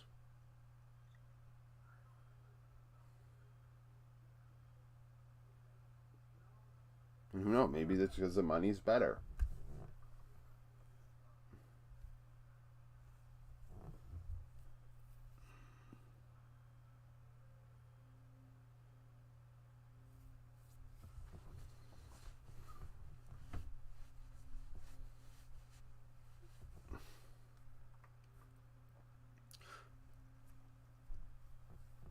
U.S. culture.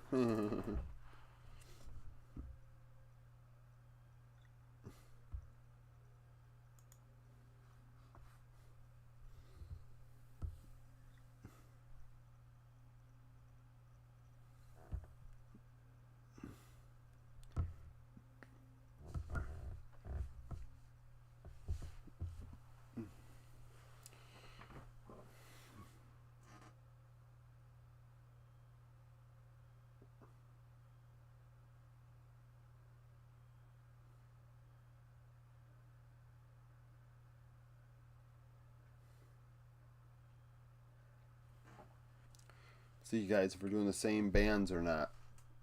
Let's see what we're doing.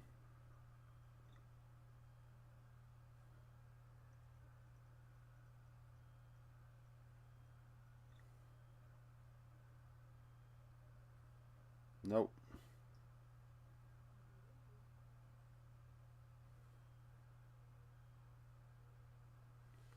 Um, No, I think there are some people that don't like humanoid. Um, I think humanoid is top four in the LEC, and that's just whatever.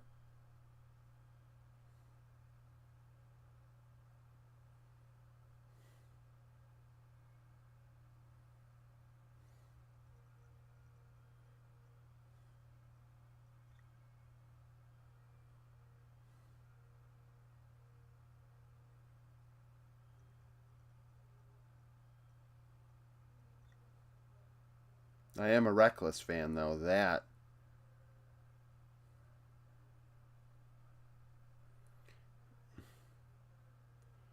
DN. So no Maokai this time, but they gave Zeri, so it's gonna be Zeri Yumi. They're gonna have to do like a Heimer bot lane or something.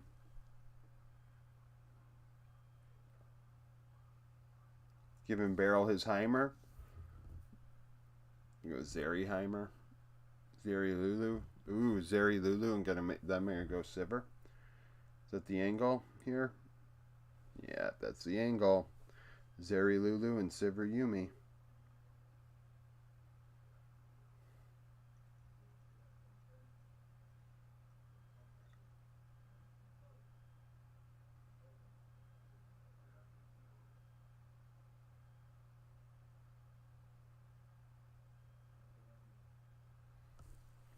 Well, yeah.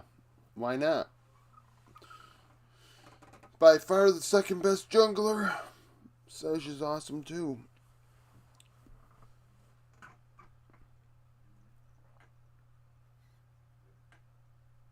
Dogs.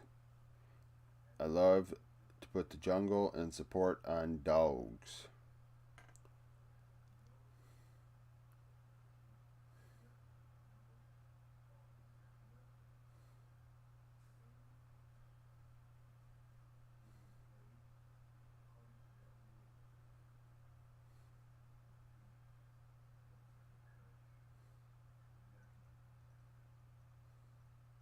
And I don't want Croco to have anything that really requires a lot of skill to play either.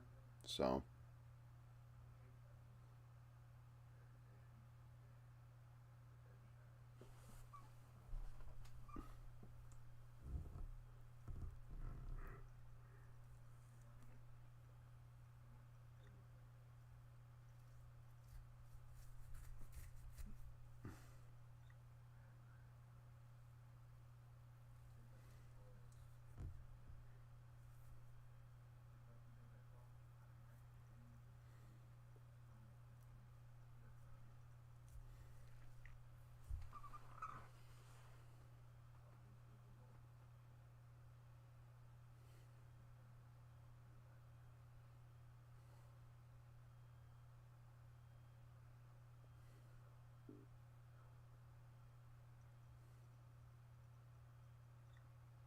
well, we had that short time last year where junglers were playing Morgana and things like that. So, it's all just they're just returning the favor. This now the supports get a turn to play things that matter, and junglers have to play the supports.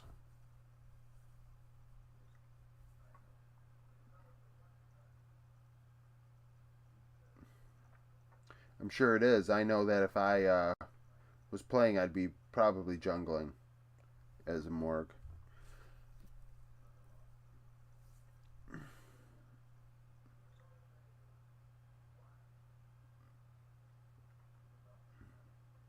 The Q is just too good not to like use her. The Q is just too strong not to.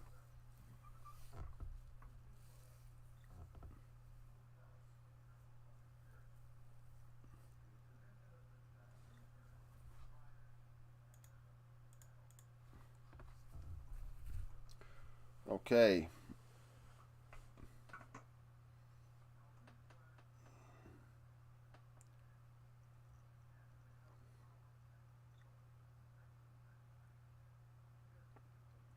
Game 3, Moment of Truth.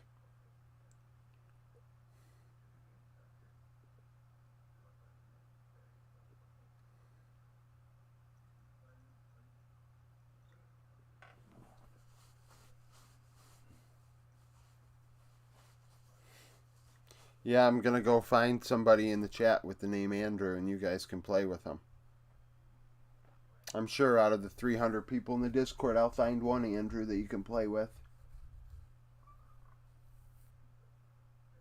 Maybe if you're really lucky, I can find two.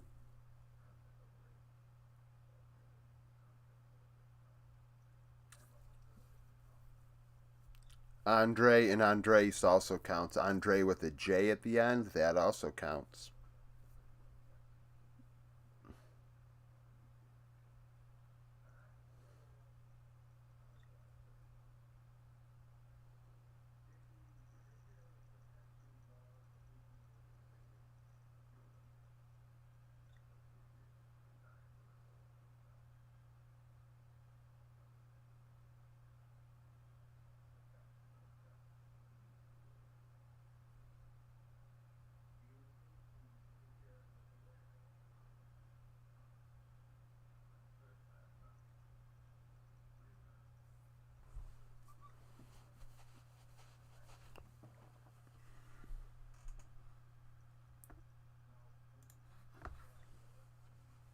Oh, DRX got a level 1 this time.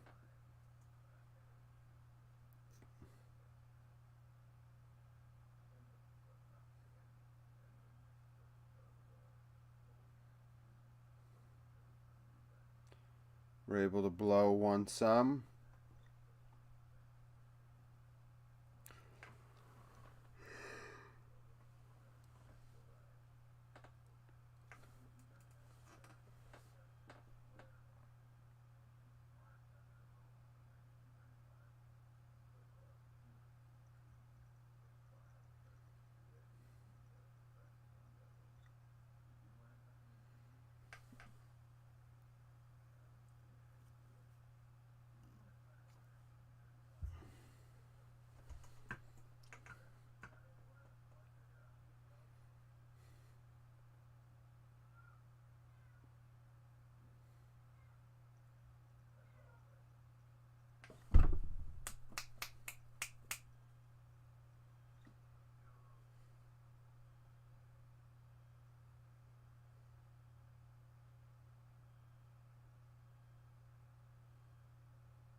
Oh, of course, damn it.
One some for some.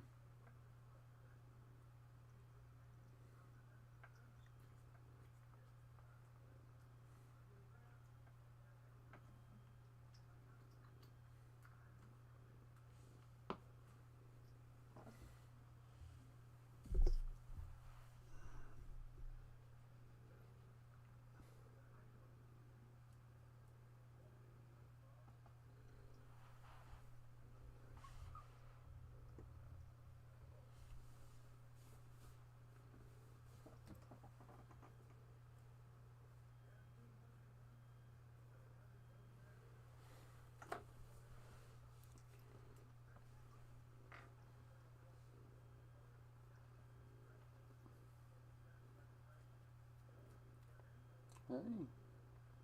Hey.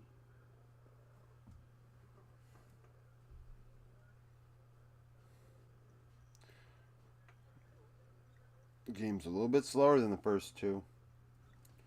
Tad bit slower.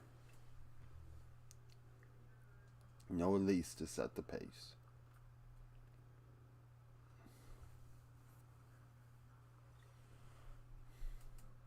Three-man mid. Nothing comes of it. Three-man mid, nothing comes of it, damn it.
Oh, almost. That Lulu is so close to dying. Oh, Azir got the jump on the Silas. This, yep, definitely had to flash.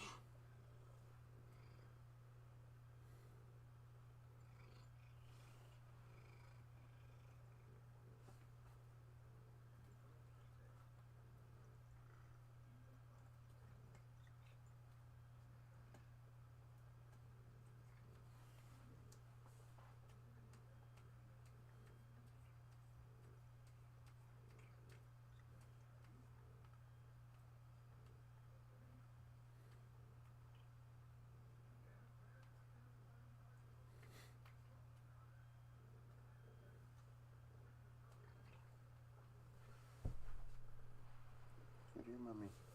Go find mommy.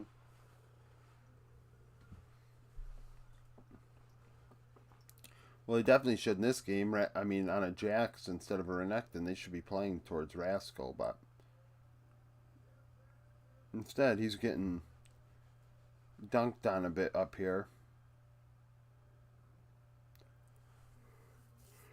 Halfway through laning phase, top lane 18 diff, jungle pretty close, couple camps, bot lane big diff. No, actually I thought that was 44 at 64. So really the only difference is top lane, and it's like 10 CS.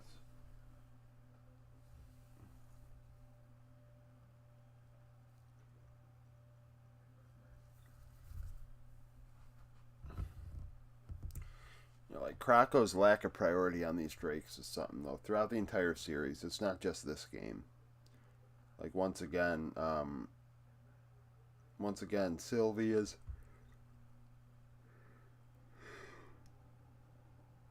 stacking first, and Krako. I mean, hasn't responded yet. I mean, is he going to take the Rift Herald or? I mean, or is he not? That's the thing. Like, after he takes his Raptors here, what's he gonna do? Good. He looks like he's going top side because of this. Yeah, all he did was ward it. Yep. There goes Rascal getting solo killed. So much for him carrying.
Mm-hmm.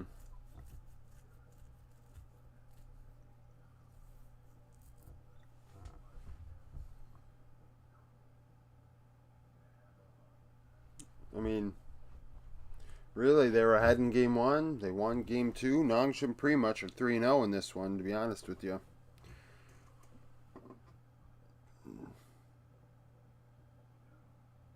But we'll see how this one turns out.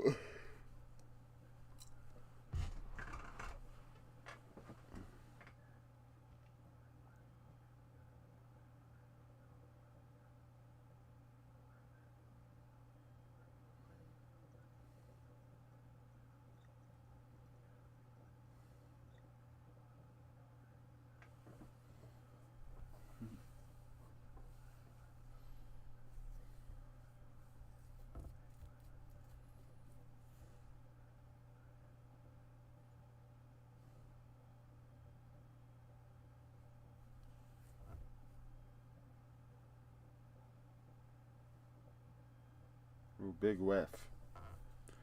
Big whiff. Well, I guess it hit us here.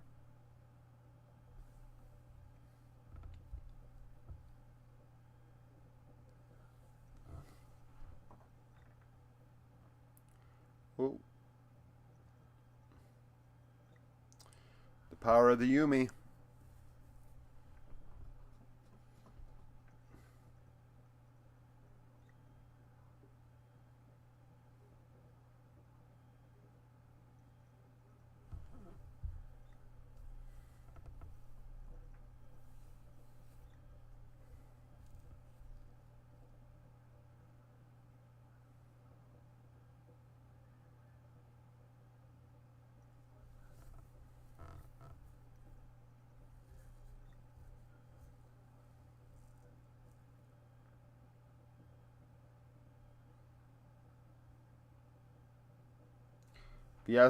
Fate, return the favor to Fiesta.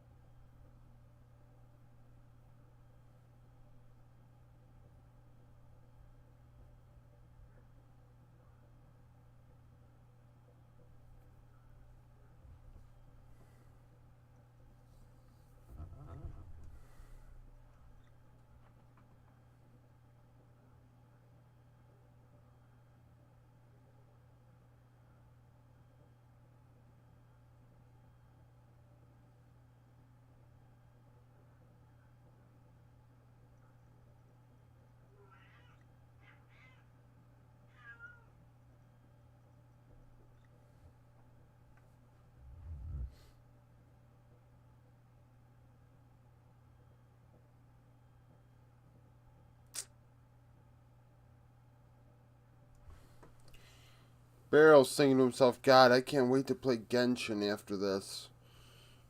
He's like, I'm waiting for my wafu or whatever.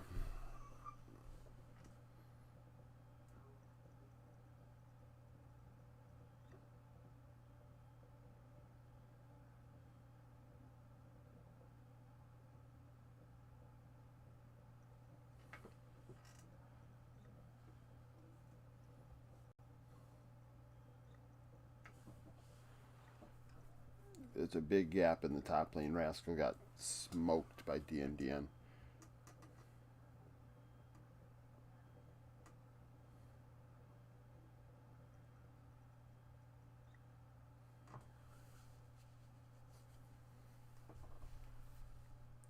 It's funny. Nongshim kind of got pushed off, but because DRX just kept chasing, Nongshim was like, okay, well, we're going to make sure we just secure this no matter what. Well, you guys, like, kill him? We're just going to take this.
Yeah. I see an angle. I see an angle. Barrel's like, I'm already in the shop there, fella. You go in on your own.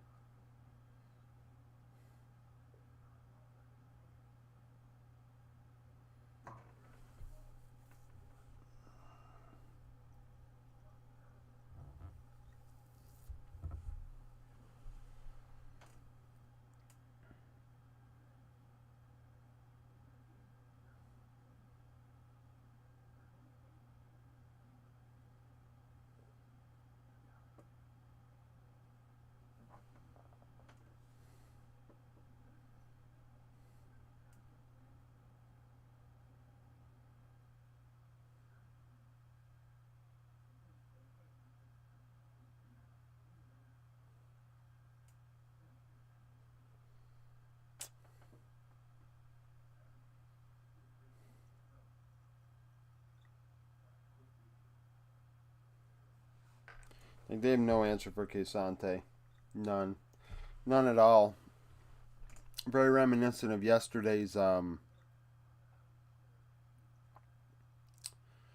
Thieves C9 game in that regard. Once Quesante got online after the solo kill, it was GG. You know, people are going to forget yesterday that Closer really gapped Blabber, I thought, in that game, and they got blown out in the end, but I thought Closer played a fabulous laning phase, stole a Baron. Like, I thought Closer outplayed Blabber big time. And I thought River outplayed Inspired yesterday. Inspired gets a win, but River, I thought, played fabulous as well in a loss. It was funny. I had somebody come in the chat that was a friend of Young, and that was interesting.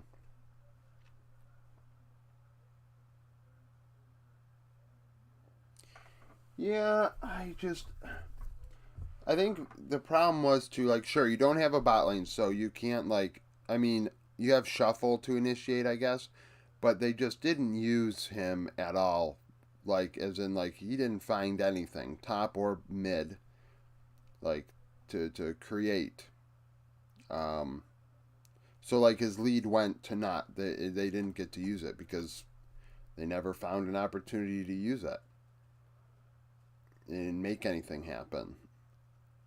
Um, and then by the end of laning phase, that lead was gone and they lost the game. But yeah, I mean, I played well.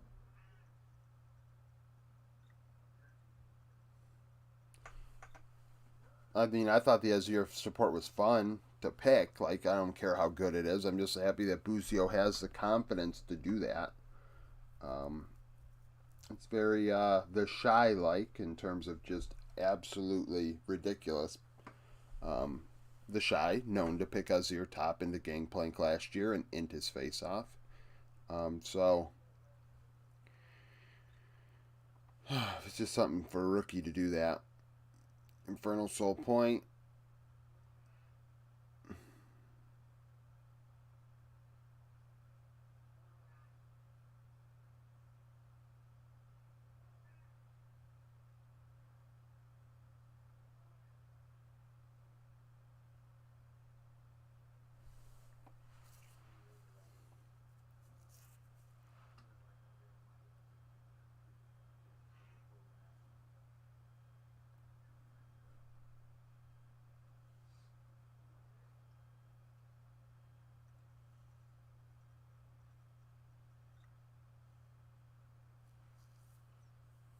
Top side. That's what we were talking about, Jedrick. Was 100 Thieves and how Closer gapped Blabber in the laning phase, but nobody will remember that because of how the game transpired.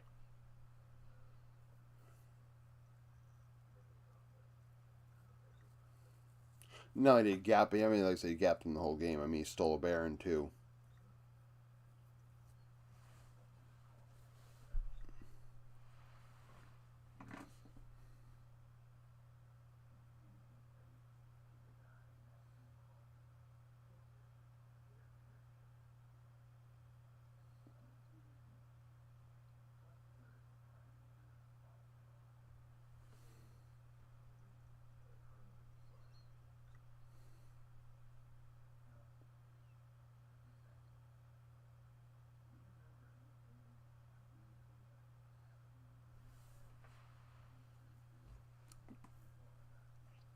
So in 3.5 minutes here, Nongshim gonna try and take this Drake.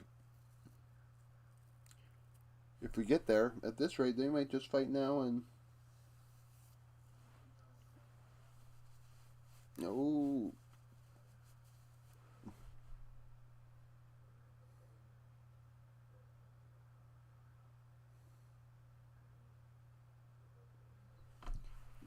Can I go Baron? No.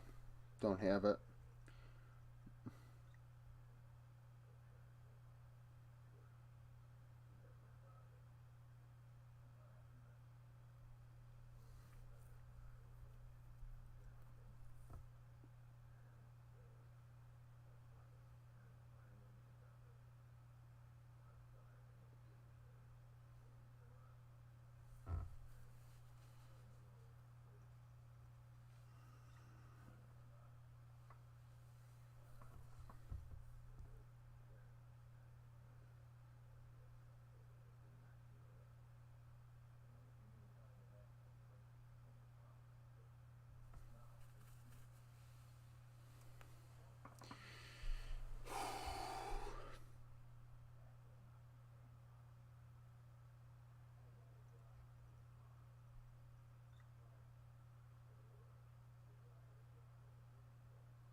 Ooh, shoulder.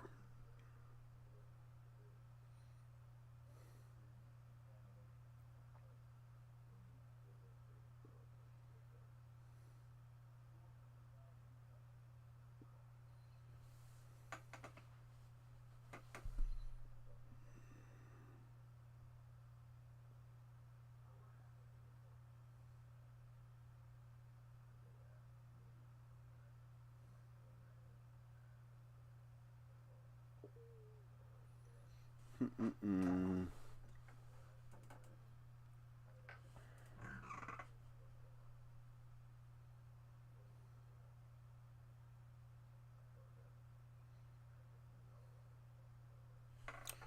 Nice.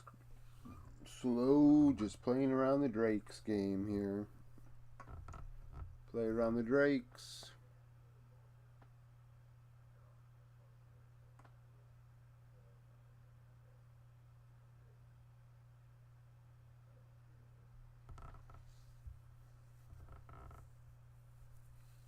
Yeah, there we go. Forced him out.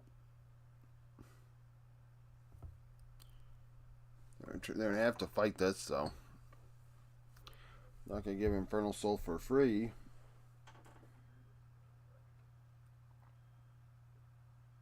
They're gonna have to.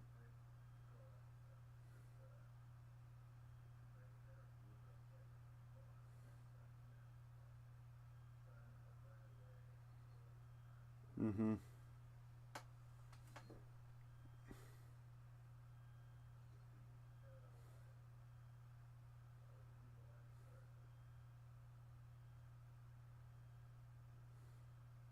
Well, takeaways from this. I thought Fiesta played a very good series from start to finish. Um, I thought Sylvie really did well in the early game, setting the pace in all three games, taking the initiative, where really Krakow did much of nothing in all three games. Um, Bot lane was pretty irrelevant in my opinion. Top lane was relatively irrelevant. Um, I mean, in my opinion, I don't really didn't feel super. But either bot lane in the laning phases and team fightings, whatever. Smash your buttons.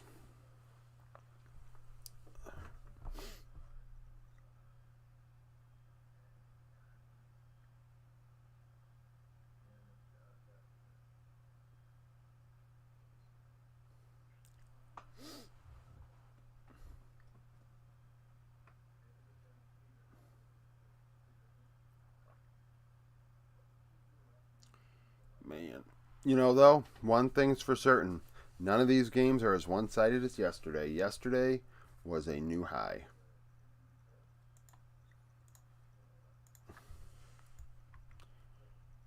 It was a new low, sorry, for competitive games. It was pretty bad.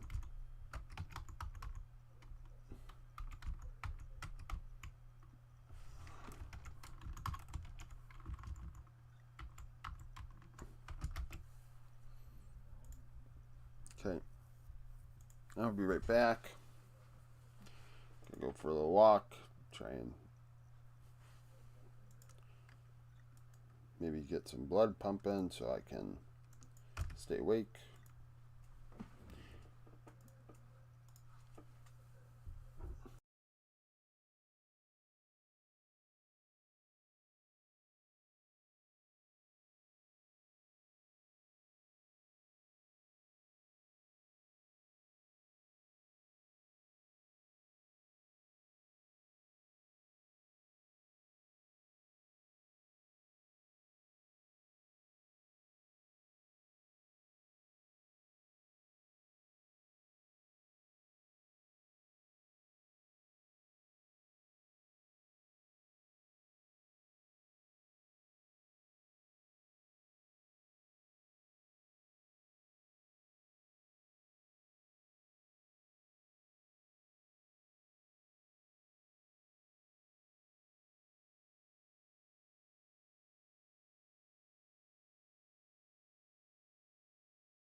Alright, let's see how this stuff goes here, huh? Let's see how this goes. Excuse me.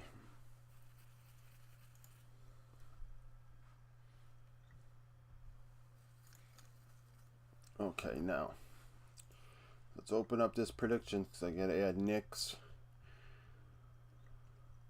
prediction.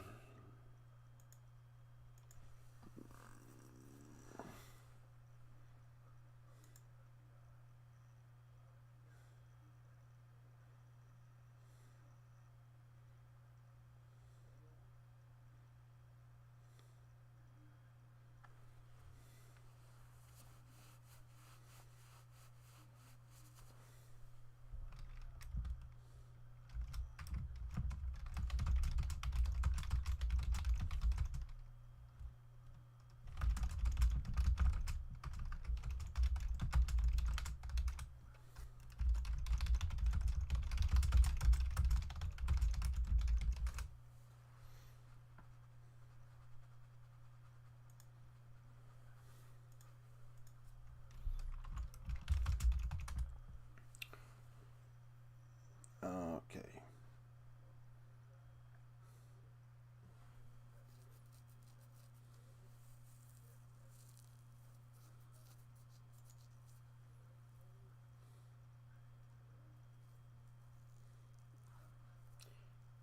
So what we're about to... Oh, it's the interviews. Woo, let's stall. Yeah, woohoo, interviews. Stall, yeah, woohoo. Gotta love the stalling that we do.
Yeah, I went 3-2 yesterday in the LCS.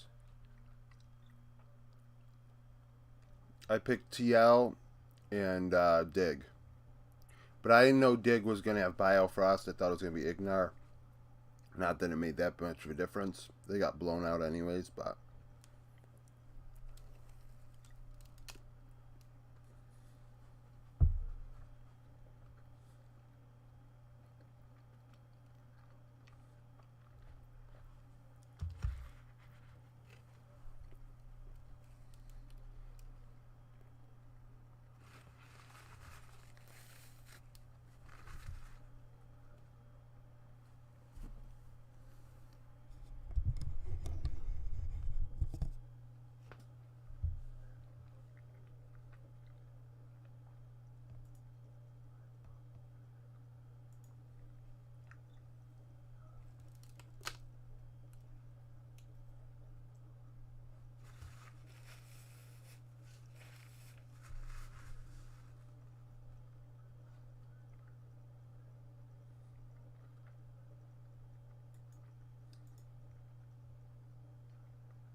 Well,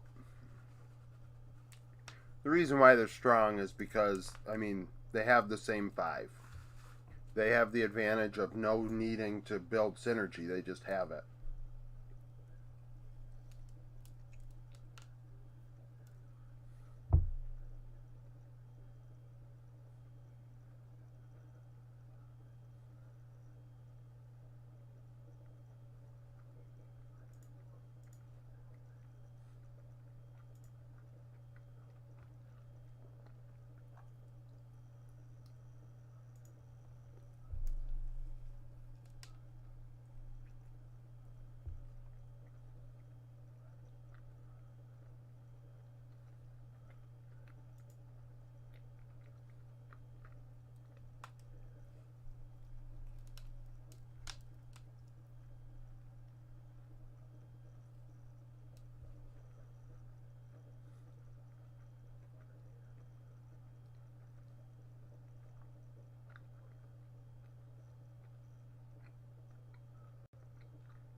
Yeah, they played well.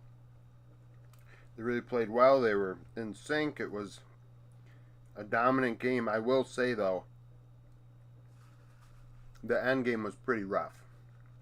They had a 10K lead for like 10 minutes.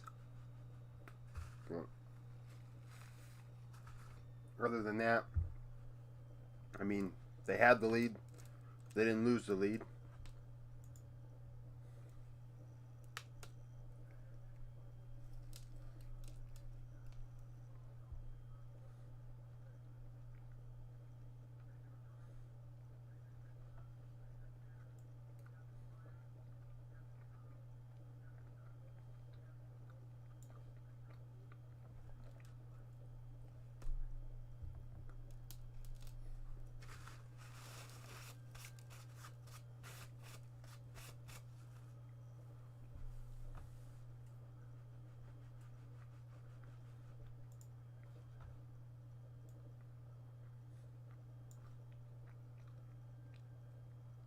I was about to say, they have real players on their team. So do they.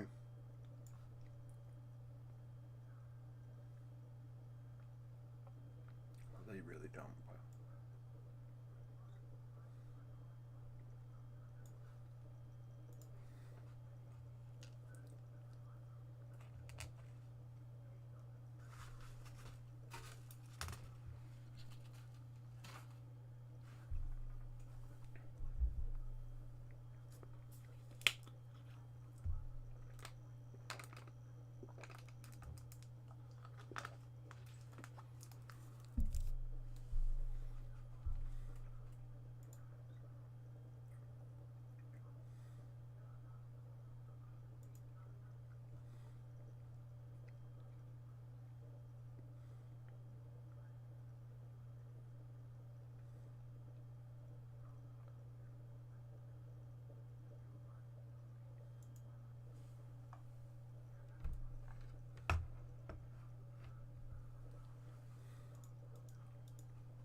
Yeah. So I thought it was. I don't know. I really didn't like how they ended. I thought it was even more than Dokla just dying all the time.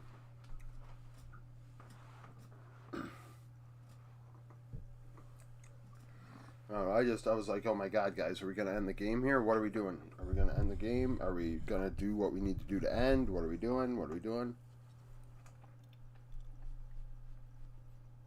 Your 10K lead loses value after 10 minutes. Like, sure, it's still a 10K lead, but now it feels more like half of that. Guys, gotta end here.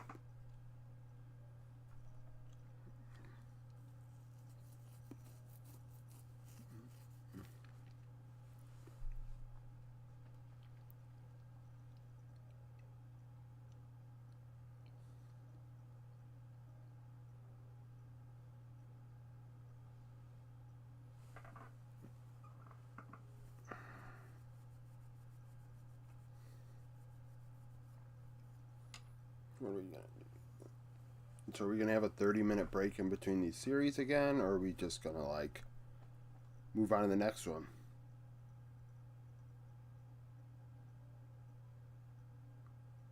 Well, IMT are bad, but TSM aren't good either. That's what no one expected anything out of that game. That game was bad.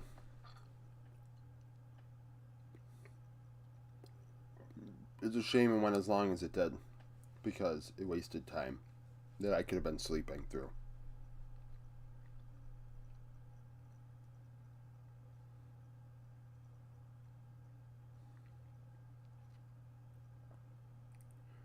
See, is this going to be a 30-minute break?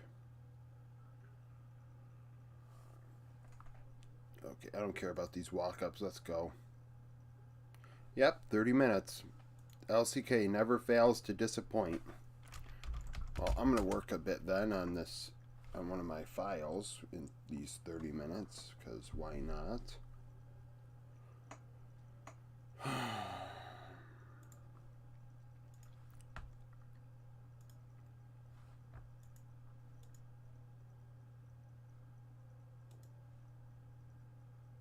It doesn't really make any sense at all why they wouldn't just do what they're supposed to do, which is do it. I mean, the LPL moves the games along.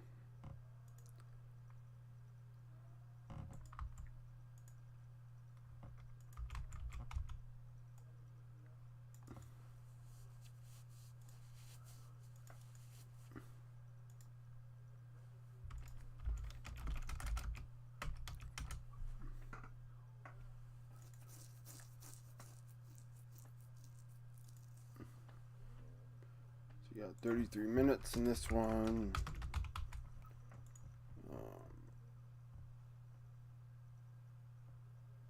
One, two, three, 5, 6, 7, 8. Okay, so 8 minutes. 8 to 25.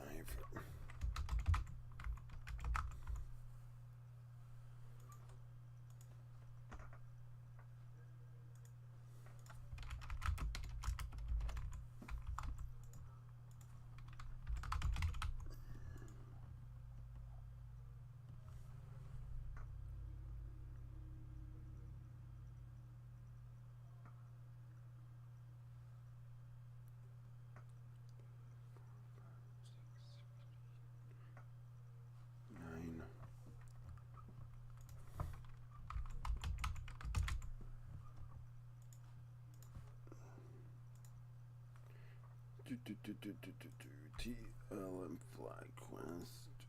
It's not what I clicked, but thanks.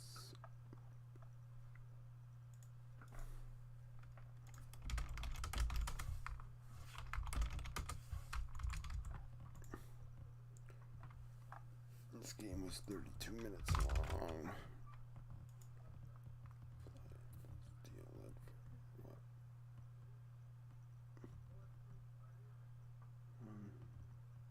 Two, 3. Okay.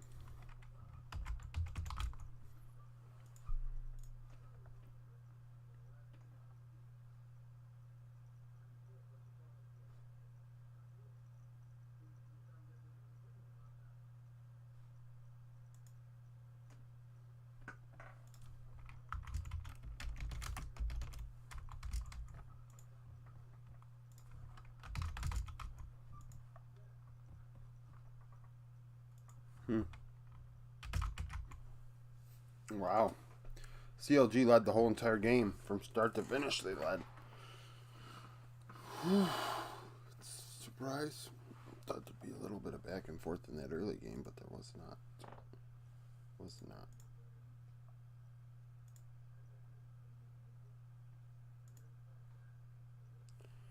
Oh, jeez.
I don't know.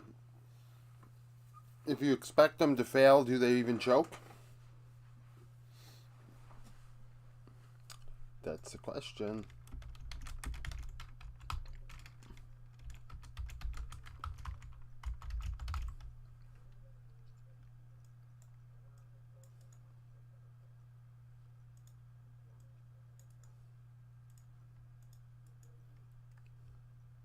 I think both teams should go into this with a mindset that whatever mids they're picking, take Unsealed Spellbook.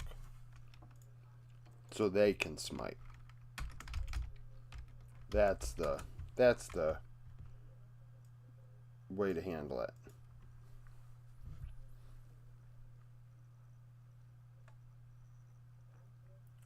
From my perspective.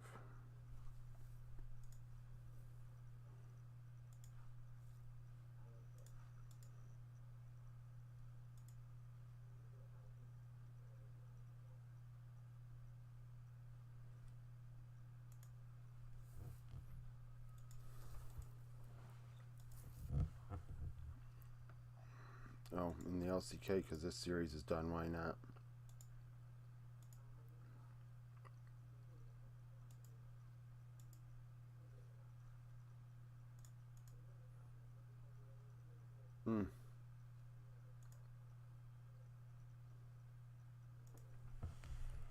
Okay, let's see. Game 1, 36 minutes.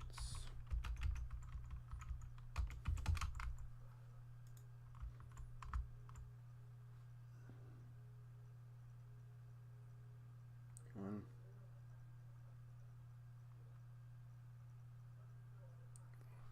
5.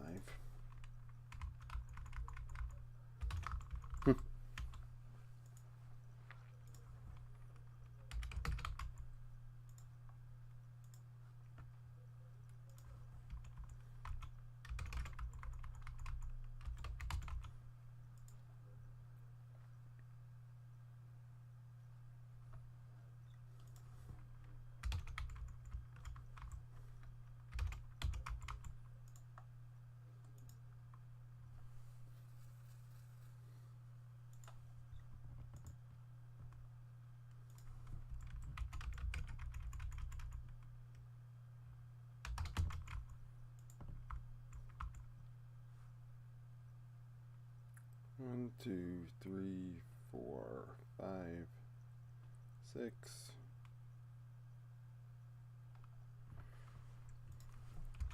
6 and 22.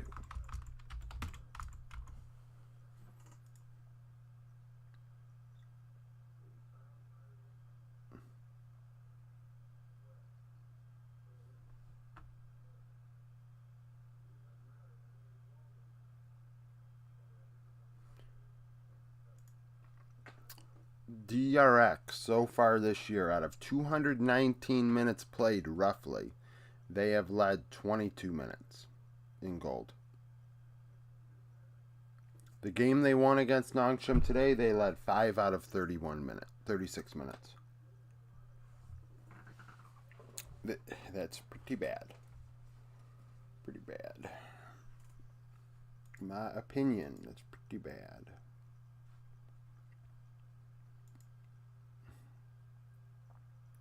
Ooh, I shouldn't have closed that. I can do player pool, I think.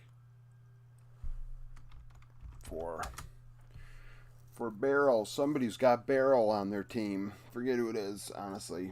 Watch it, somebody in the chat, and I'm not realizing it and outing them.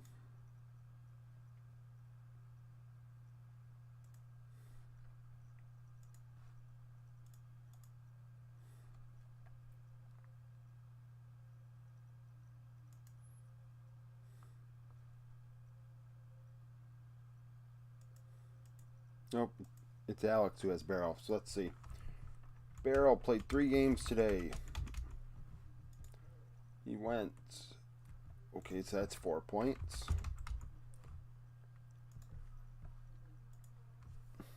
Sorry, we're just kind of, making stuff up as we go here because HLE and KT and the LCK don't really prioritize getting the games moving. So we're stuck here, and I'm just trying to do work because, well, when else am I going to get this work done?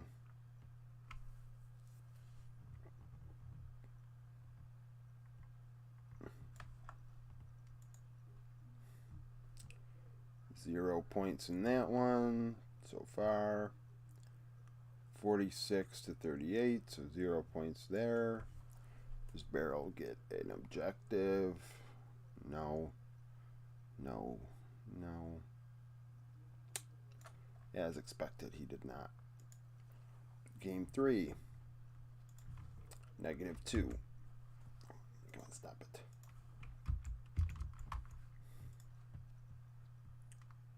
All stats. He gets 1 point back due to vision score. Timeline. Sylvie.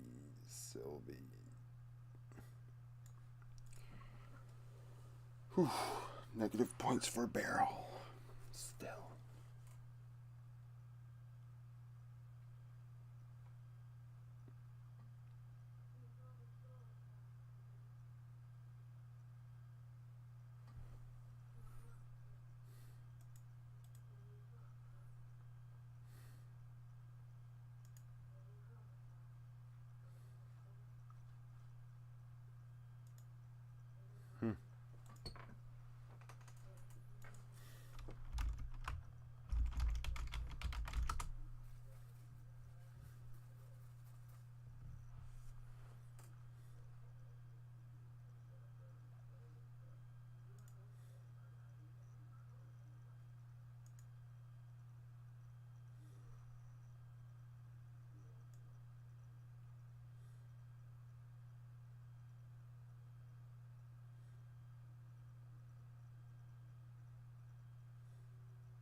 Man.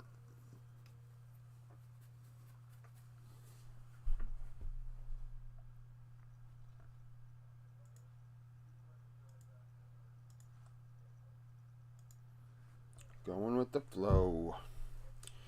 Going with the flow here.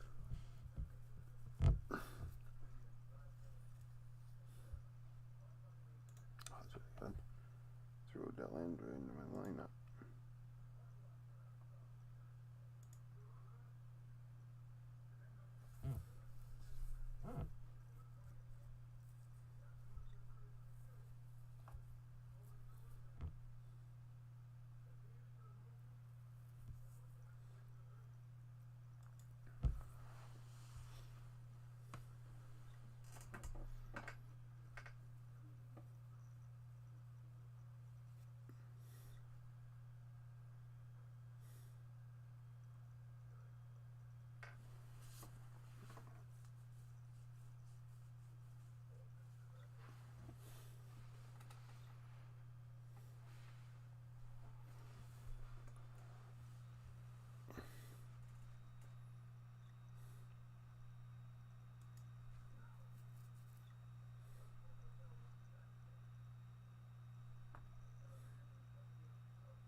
This is some riveting stuff, guys. Absolutely riveting.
Yeah. I mean, Cuz could have just been having a really bad day. He might have just done it twice and then it just got in his head and he did it again and again.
Hmm.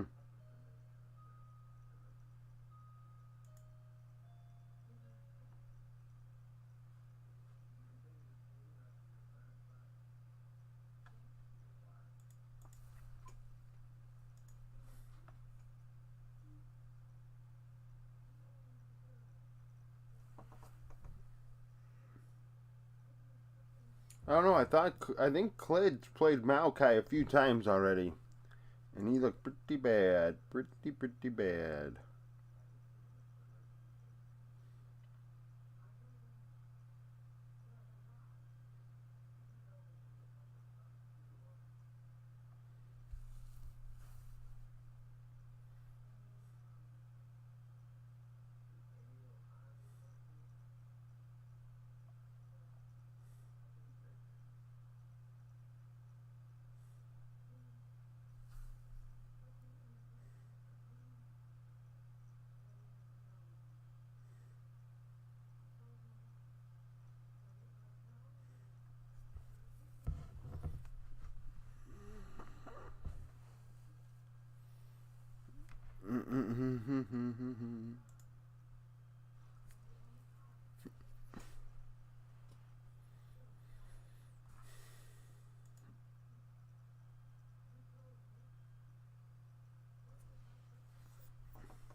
Owen Power scored 3 games in a row now. This is good stuff.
Okay, I just realized I didn't do my patches coverage yet. Darn it. Am I going to lag too hard to do it, though? That's the question here. Will I lag too hard to be able to do this properly?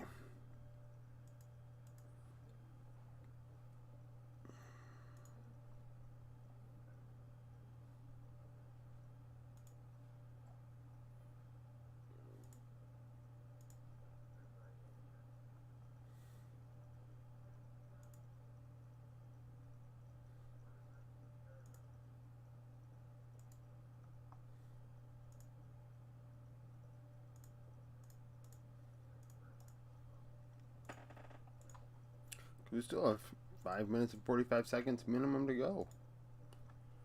We got plenty of time. No, DRX. Oh, in terms of games, I think KDF won a game in a series against Bro. Otherwise, DRX hasn't won a series either.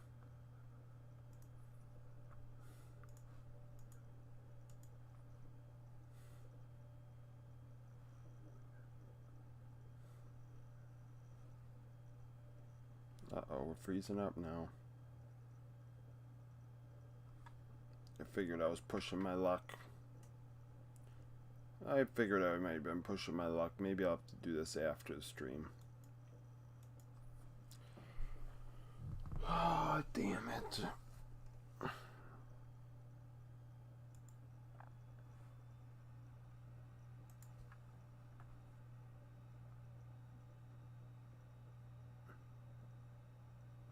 Well, DRX won a game today. I thought you meant a series.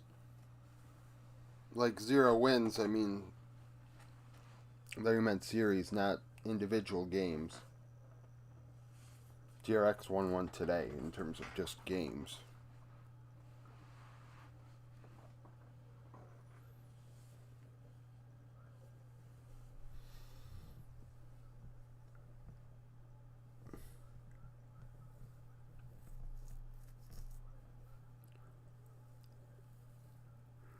I think the Freaks won one.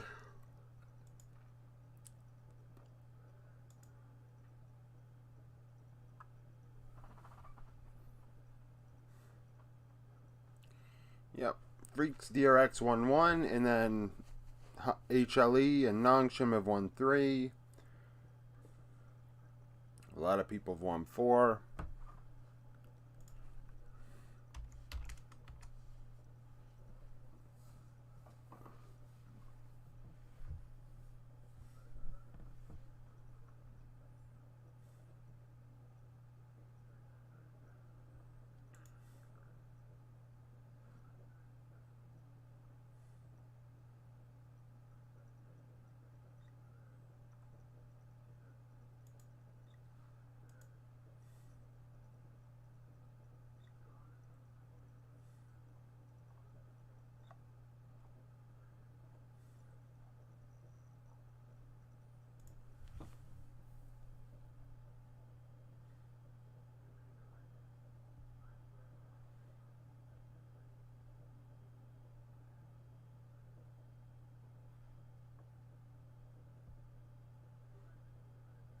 Hmm.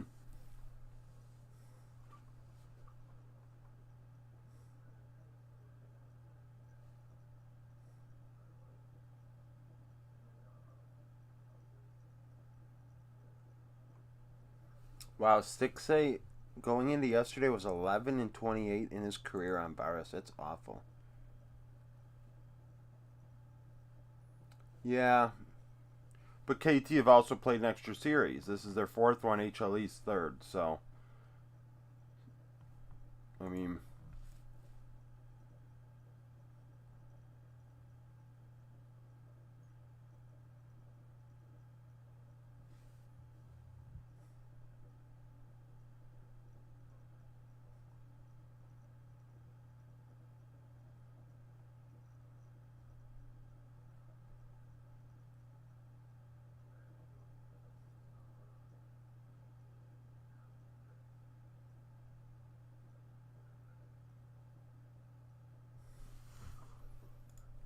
it's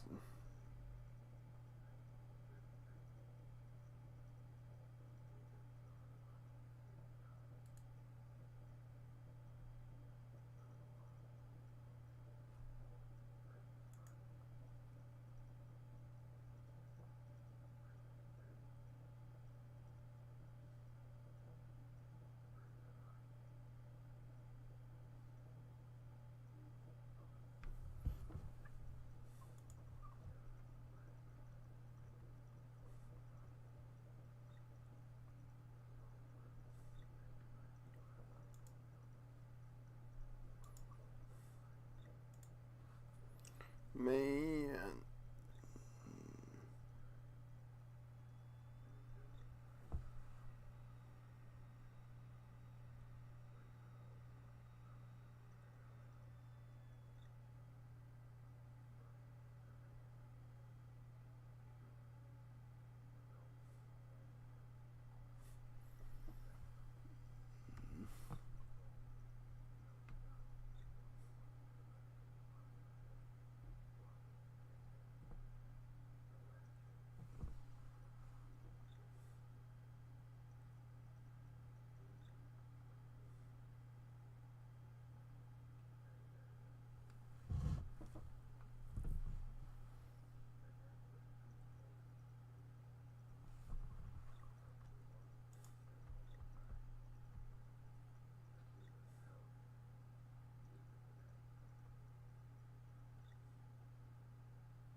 Oh, they still haven't done their walkouts.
Highlighting Zeka versus BDD, huh?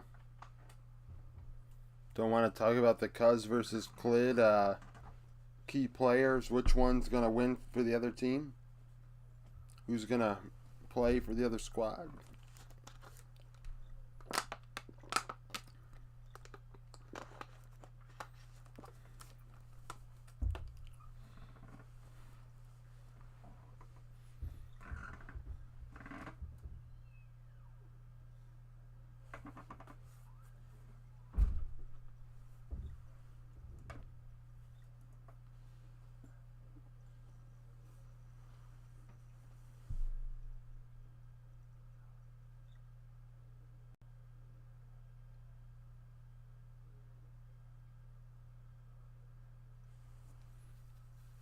What do we got here? What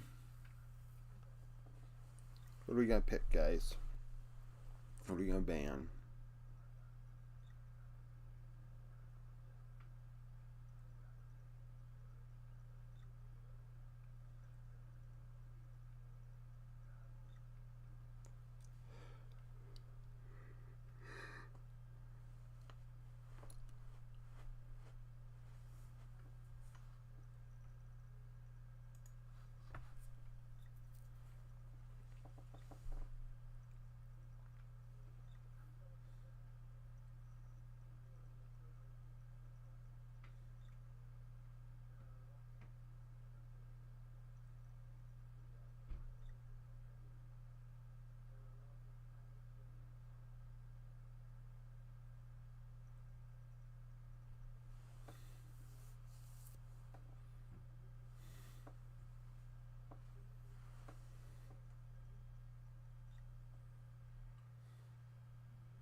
Of course, I'll be back in 1 second.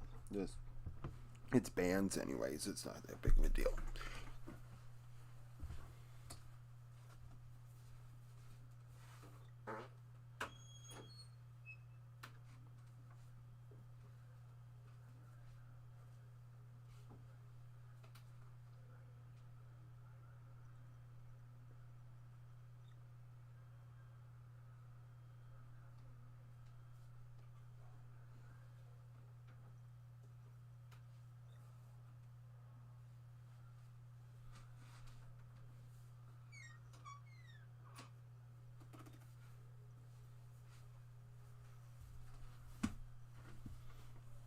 Okay. Typical band so far. Standard, standard, standard, standard. Lucian. Ash, Caitlyn. The Maokai. Here we go. So it's what? Sejuani's first pick? Rise? Oh, Rise is up. Oh. The Rise hasn't been up much this year. Rise is up. We go BDD Rise here.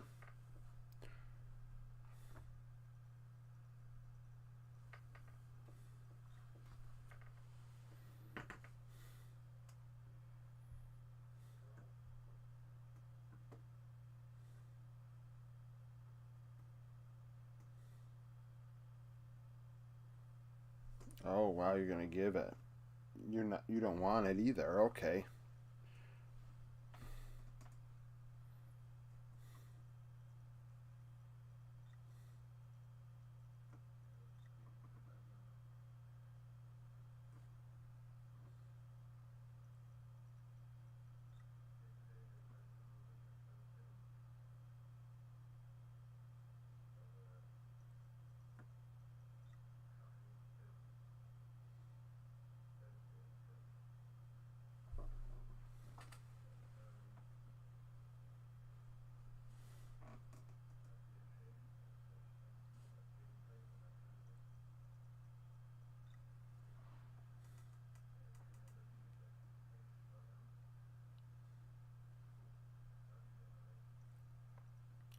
Wow. Don't want it either. Okay.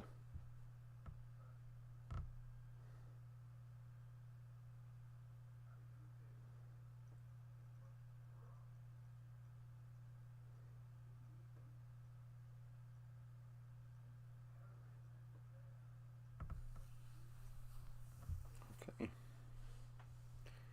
It's interesting. No Rise. Guess Rise is an OP. Not like an Ezreal or a Gnar.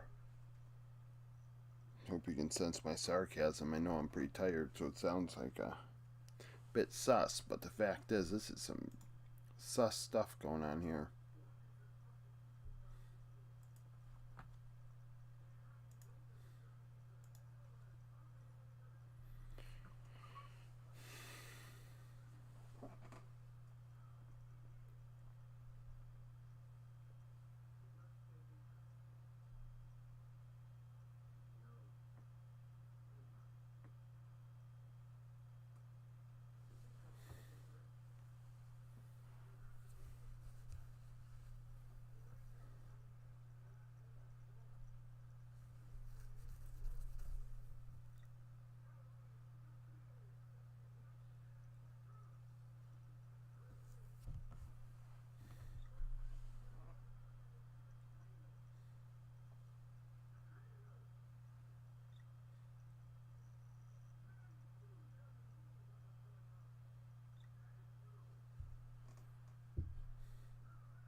So Rise is still up.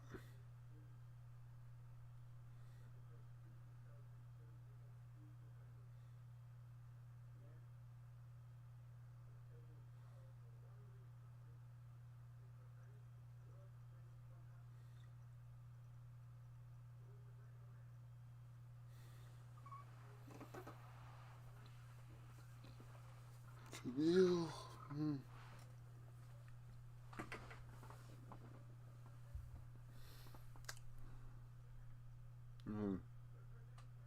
I understand they lose the ability to counter. I mean, they could have countered by just, I don't know, picking where they should have in R3, but whatever. Ooh, Kindred for Kled. So Kled is coming after it this game. He wants to carry. So there's some confidence out of them. HLE's got confidence in Kled.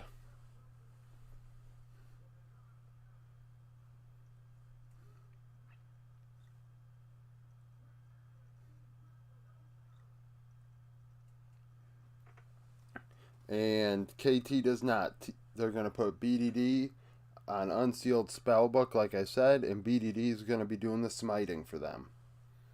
So, there we go. Two completely different. I know, obviously, that's not what they're doing, but the fact is, like, it could. It's an option mid game if BDD's like, okay, cause you are not doing it.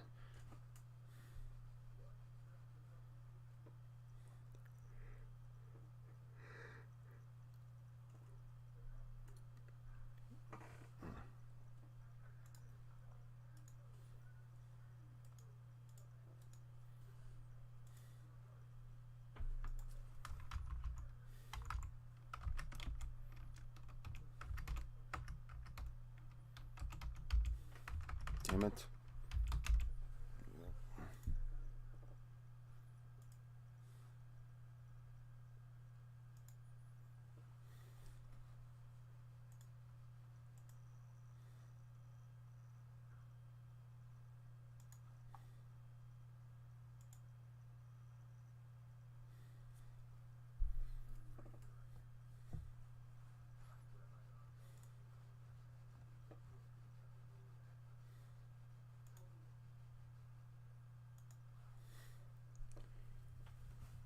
Yeah.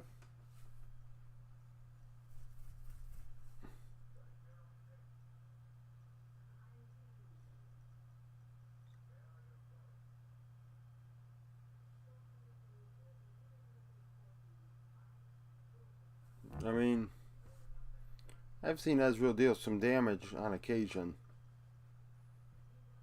But yeah, there isn't a lot of big boy damage on the side of KT.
Oh, damn it.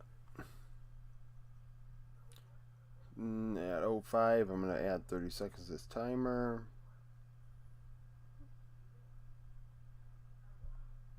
Okay.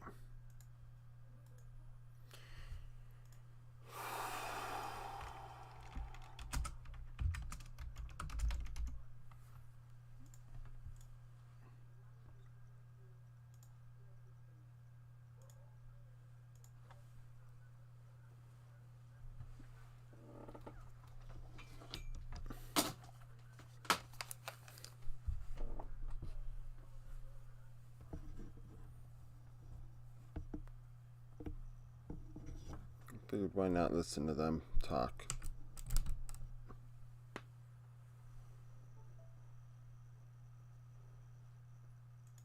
Shouldn't change anything.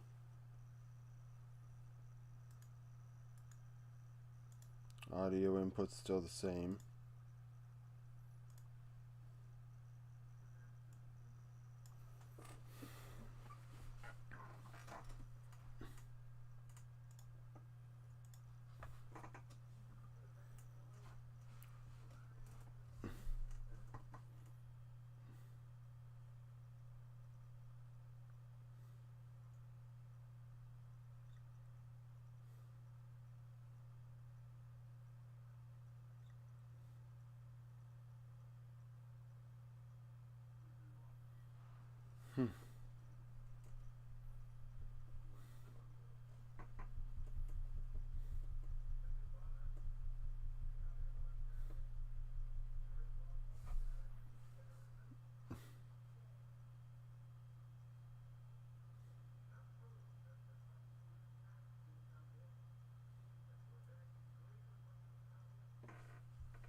Mm-mm.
Halfway through laning phase, top side's a little bit one-sided towards Keen.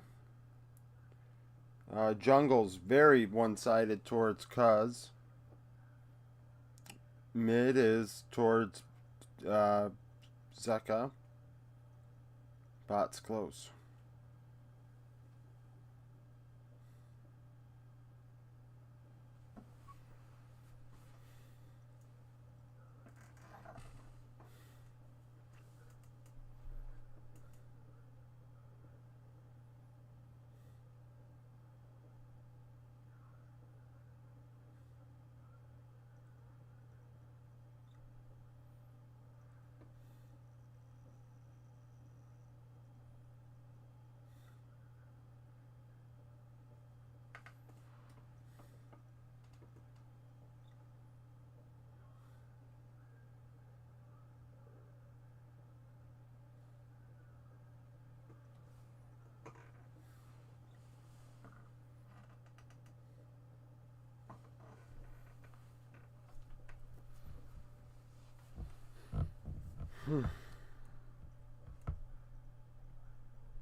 This is a game.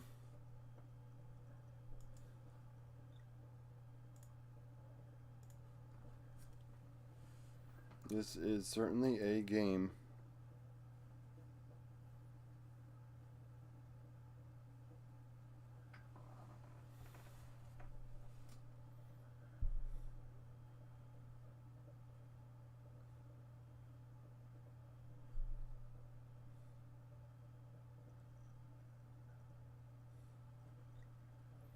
See, this is the thing. This is what Rises need to do. I say it all the time. If you pick Rise, you have to be willing to make a move. Now, the problem is, he was a little late, and they lost. But, at least he moved.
That's what I think. Like, if you don't go affect side lanes, though, even as a Rise, it's a problem. Sure, you can be relevant in the mid to late game, but I think you have an obligation to get out of lane.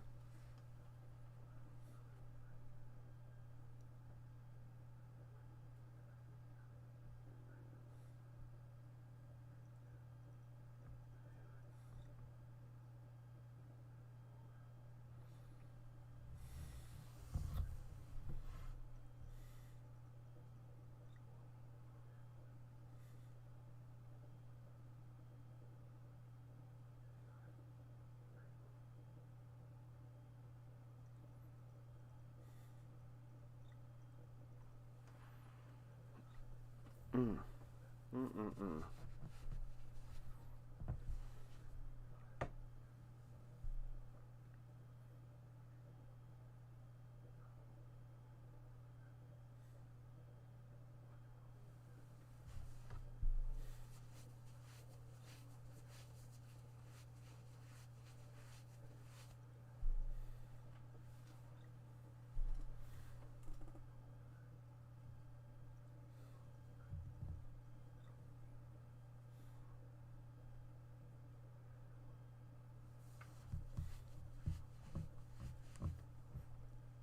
Making a trip.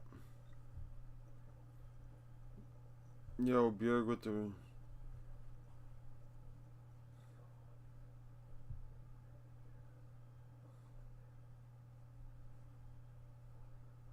I thought Rod of Ages is super, super OP right now. I thought that is the super OP item that's causing the meta to be the way it is in mid lane.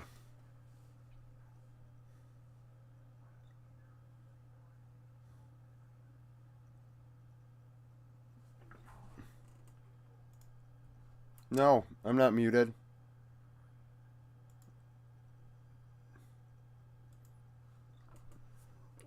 It's saying I have audio on OBS.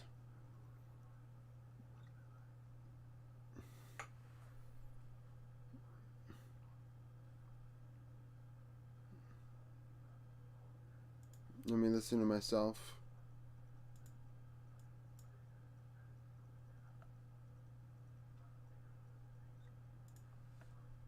Yeah, I can hear myself, Merrick.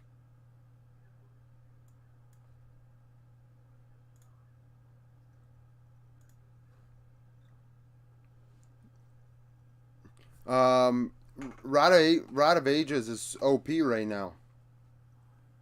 So I don't know. Like, that's what's. I don't know if it's good on Silas. That's another question entirely. But Rod of Ages is the super OP item in mid right now.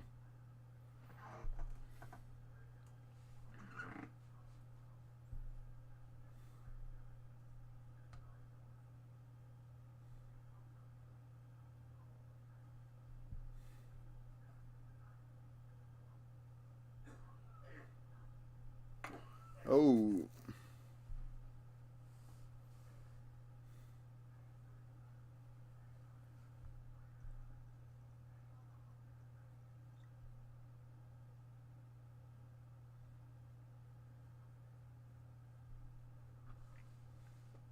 Yeah. Yeah, 100T wasn't great. Closer looked good, though. Closer looked good. It was really Fudge into Tenacity that decided the game. It started the mess, and Fudge was just dominating.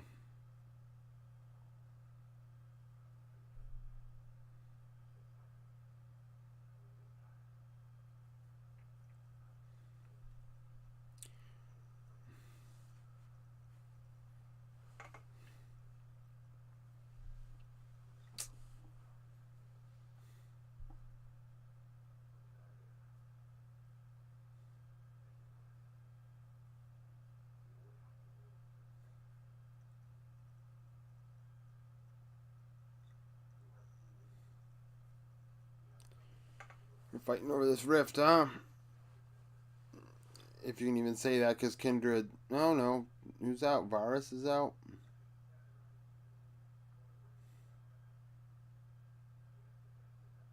Oh, Sej. That was Sej.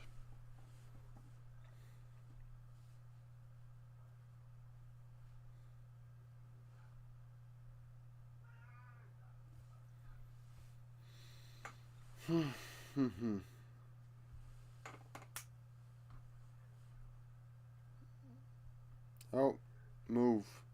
Big move.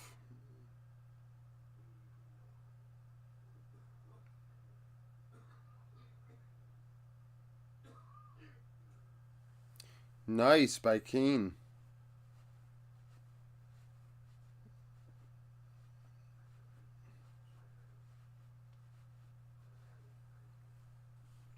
Nice by Keen.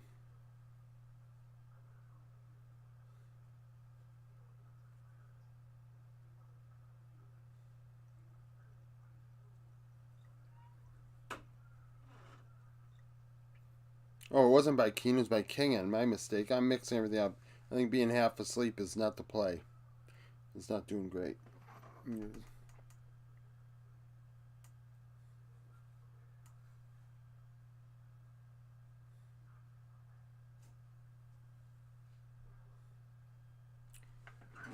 Yeah, Closer was able to really pressure Blabber and actually had like 2 times the farm of Blabber um, at one point during the laning phase. Like he invaded him early and really harassed him a lot and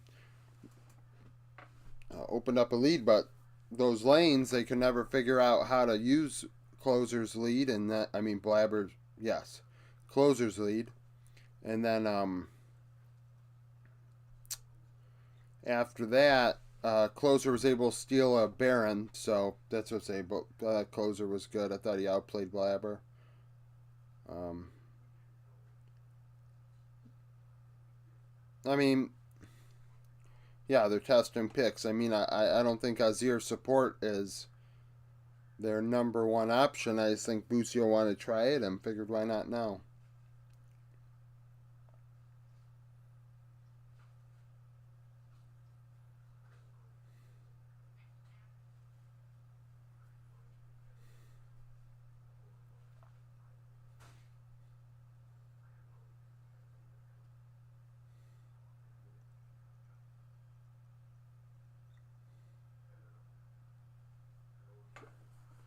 Hmm.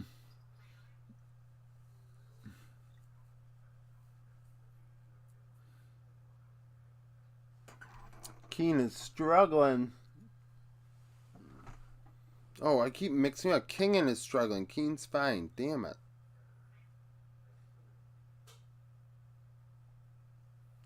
Give me this. Maybe there's caffeine still in this.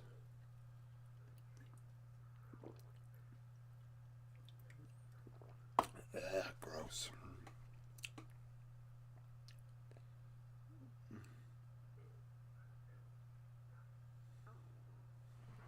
What kind of make apart from the first one?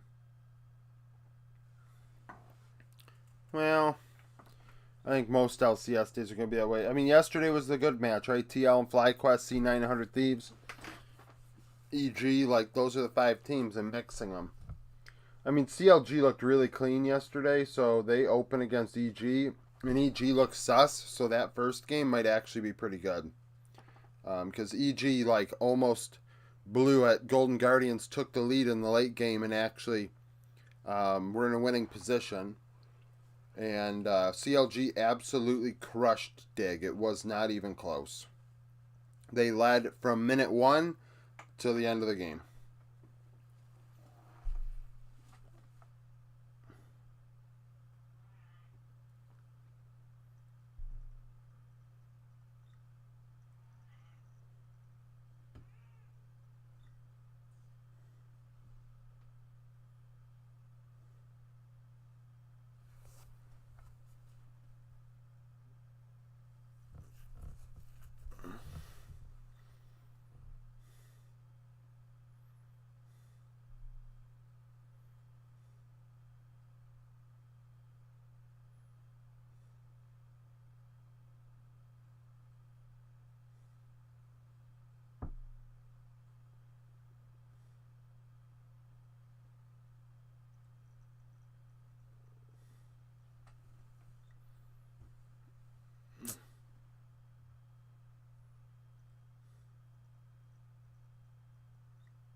This is close. Even though they're saying KT's, well, KT's got all the TPs, which is their advantage. But, like, the game's pretty close gold-wise.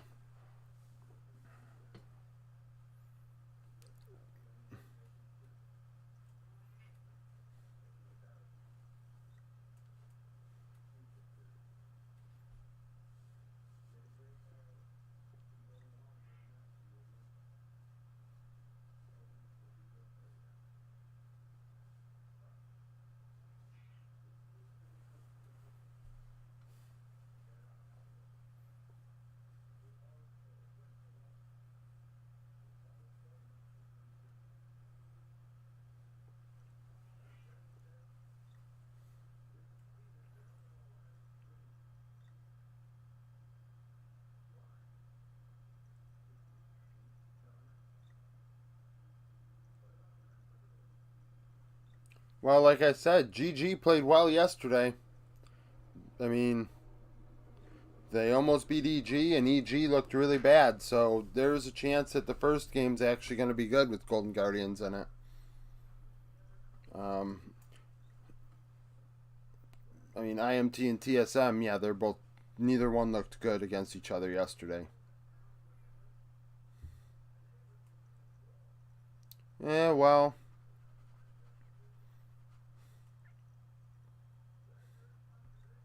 a lot of teams don't have fans.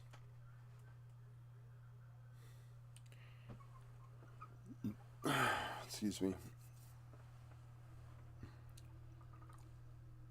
I thought Golden Guardian's intro video was the best one. If you missed it, you should watch it. It's great. Their roster announcement video is the best one.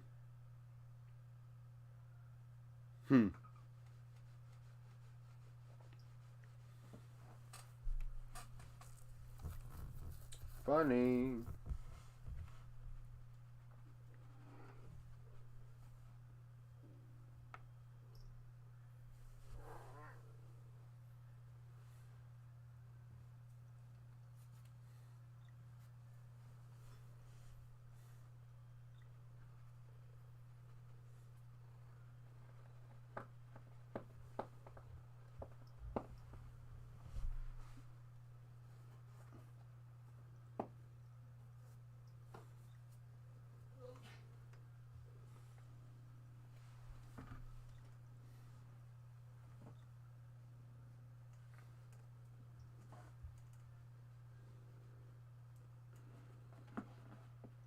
Missed.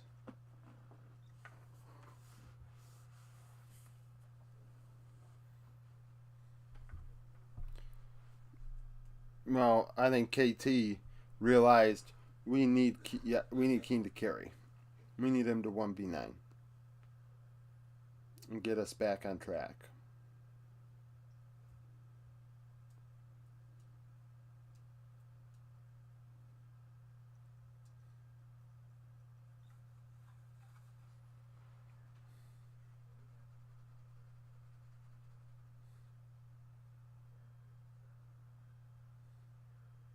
I think it was great.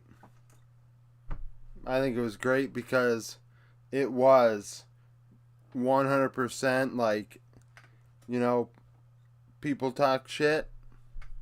I'm going to give you shit back.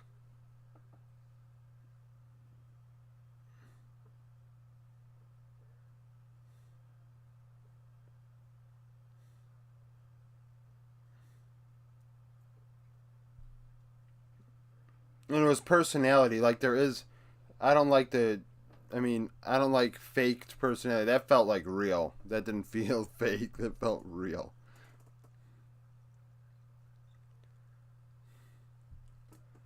I know they ham it up a little bit, but like I'm sure they all feel that way, and they should. They're like I said yesterday to the one person that was a friend of Young who was playing for Golden Guardians in mid lane, making his debut. I was like, in the end, these are the 0.00001% of league players in the world. They are the best.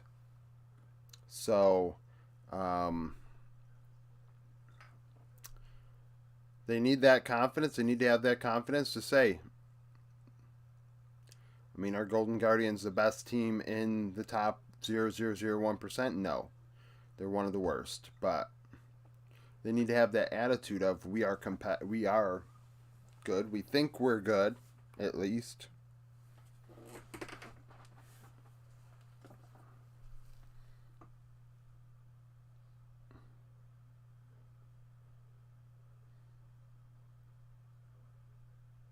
I prefer that over like Wonder trying to troll.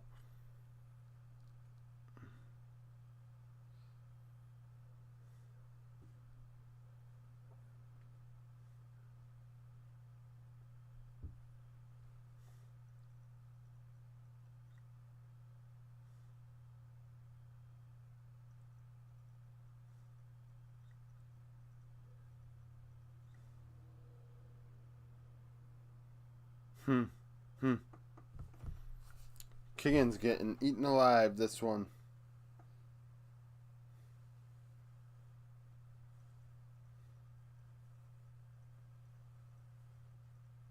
Ooh. Ooh. Not good.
Okay, this really wasn't.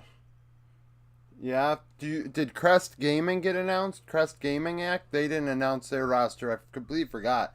Like they have not announced anything yet.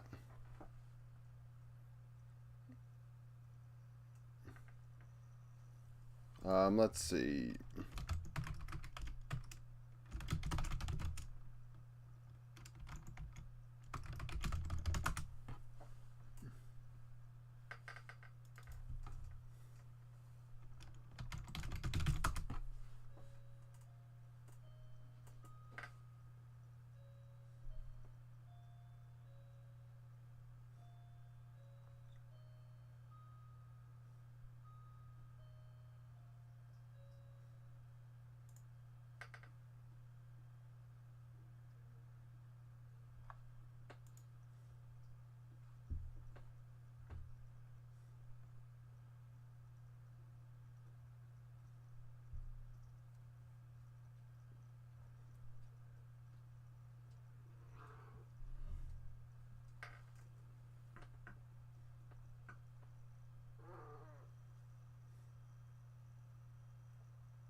Hmm.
Hmm.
We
can go down 2-track.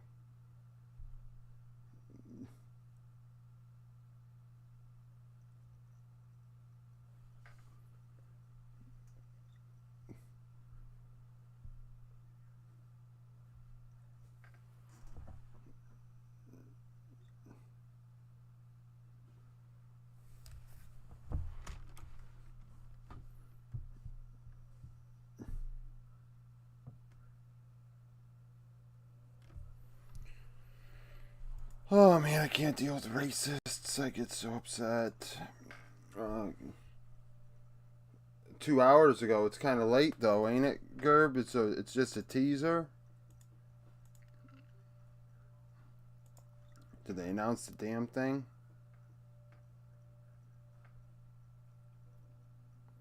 Because unfortunately I can't do.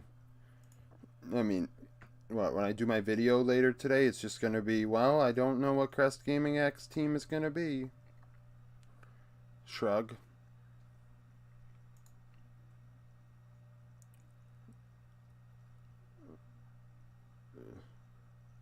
I mean, I guess I could just assume it's Nap, Casson, and Hybrid again. I think those three are still under contract, actually. No, they're not. All of them are not on contract.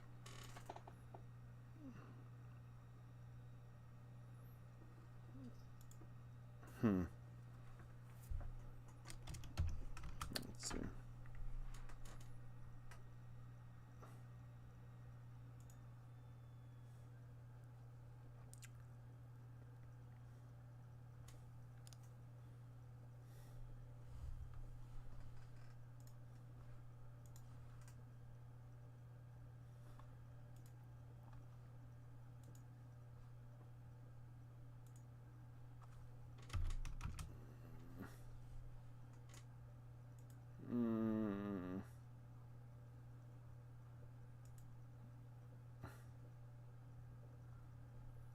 I'm gonna go down 2 tracks. One of those is 10 people and 7.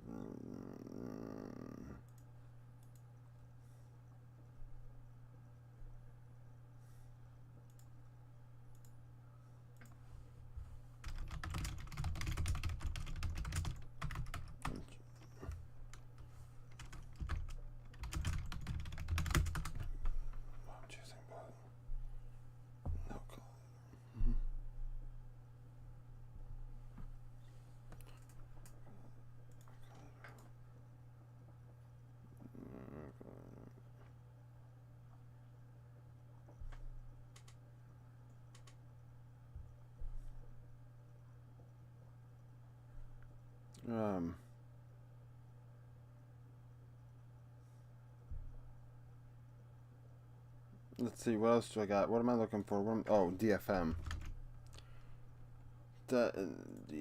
Detonation. Yeah. Follow.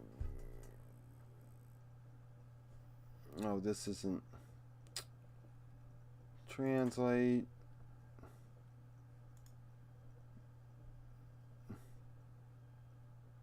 Yep, Udapon's back. The old man.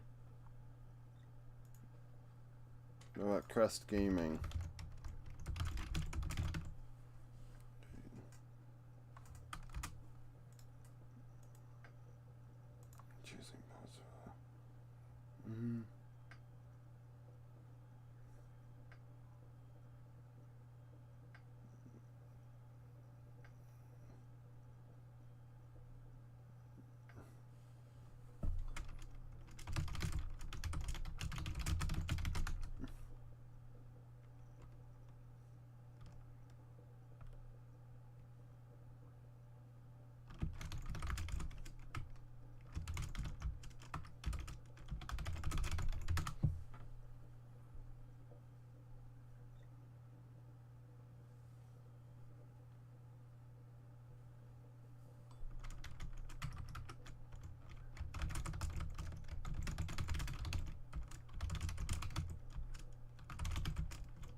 Just. Oh, there it is. They did announce the roster.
So, CGA just gotta wait now.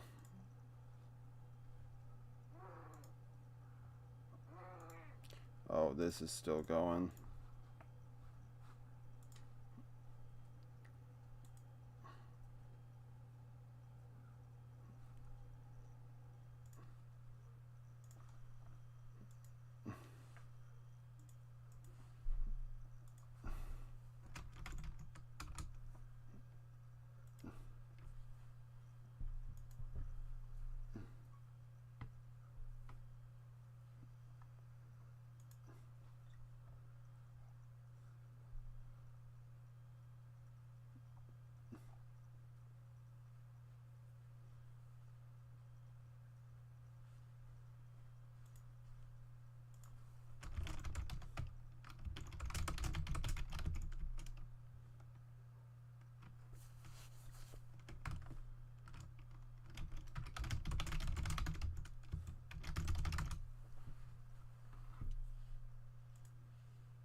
Thanks for stopping by, Legit.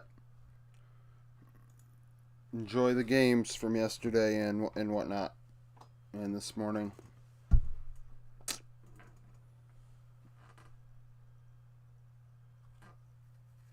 I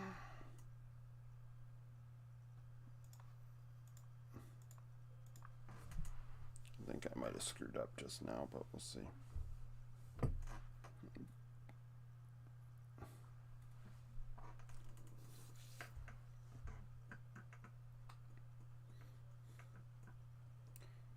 Yeah, we'll see if I'm gonna be half asleep or not during that. See if I can get. I'm gonna try and stream. We'll see what happens.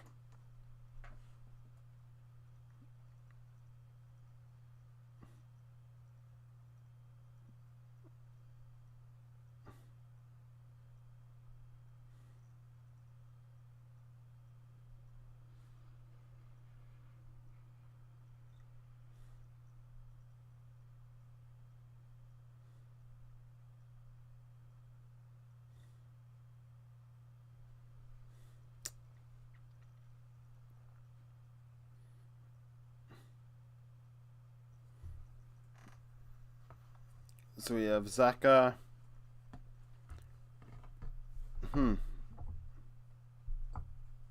So Lux is the only AP.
Hi.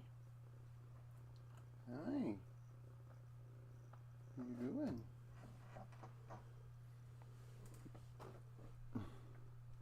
After this game, we're gonna go to bed, kitty cat. We're going to bed.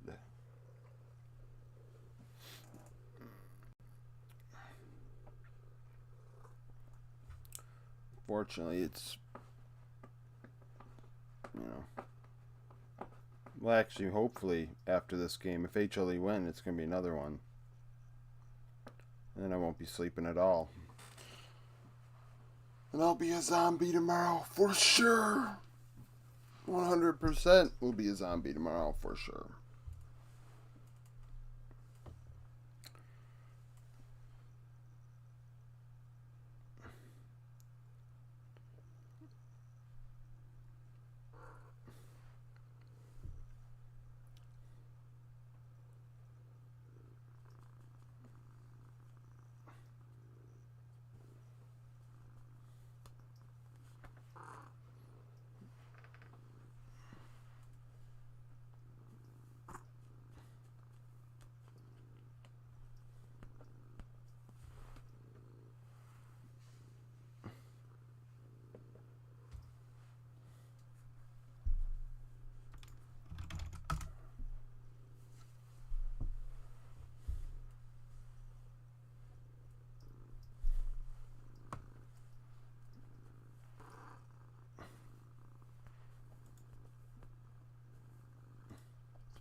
First strike. Oh, damn, the timer's off the screen. Sorry, guys. For anybody that might still be in here.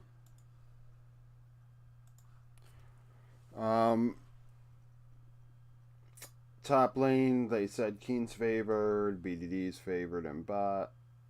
And mid, sorry. And actually, bot's close. It's 90 to 89. It's a wash. Which is not good for HLE.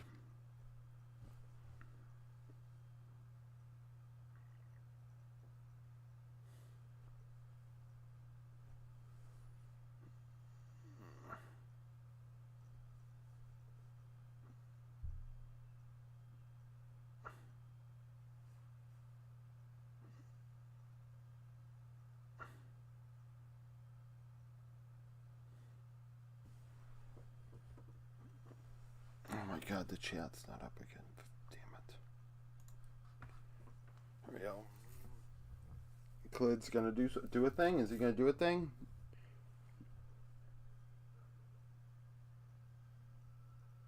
Why did he go that way? Oh, 2v2 kill for KT.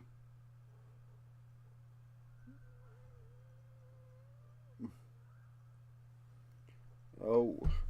Well, HLE looks like the super team that is going to lose 2-0 today.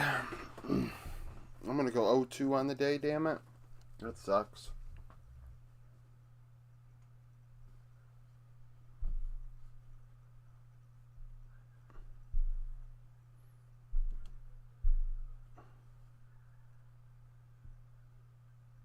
I had HLE 2-1.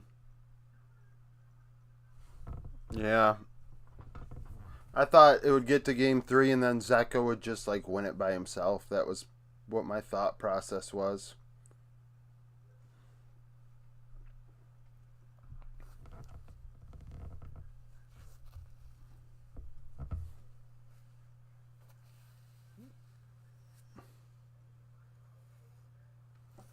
Yeah. So, the Big L. Yesterday was pretty meh. Today is also meh. Yeah, I didn't expect Nongshim to beat DRX. DRX have better players. It just doesn't make any sense. It's one of them teams. It's like Nongshim from last year, I guess. They're just going to suck.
Damn.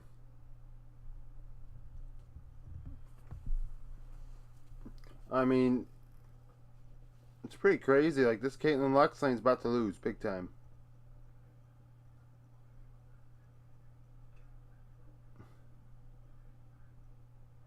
In 14 minutes now. Okay, Sante's up big, so Keen once again playing well.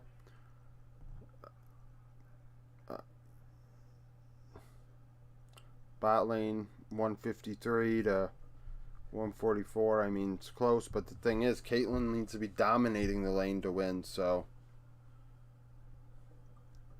Yeah, it's gonna. I guess it's just taking a little bit of time for Viper and Life to, you know, I don't know if they've played together before. They've referenced something about HLE in the past.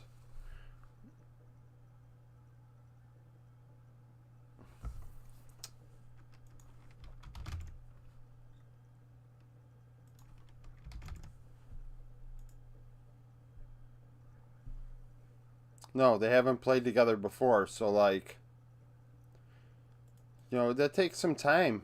And sometimes a bot duo just doesn't mesh. I mean, it happens, right? It just.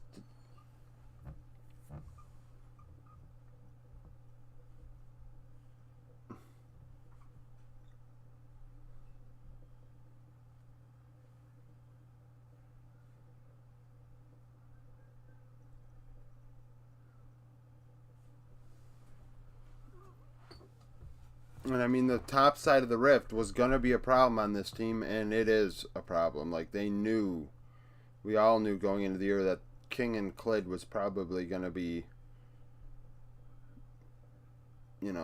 what held the team back from being, like, at the T1 Damwon level. They're a second tier team, but.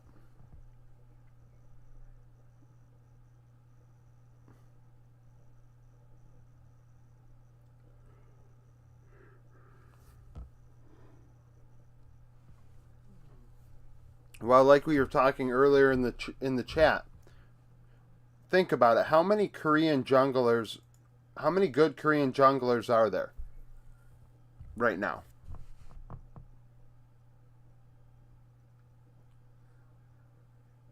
I don't know. Kingen was like, he looked awful in this first game. I would take, like, and I mean, like, even like in the LPL, like Kanavi. So, is there even another Korean jungler? So, like, they really didn't have options. Um, that's kind of the deal. I'm trying to think. I'd have Zeus Rascal. Ha ha ha ha ha. Oh, you're the jerk. Yeah, but is Tian Korean? I thought he was. I don't know. I can't recall.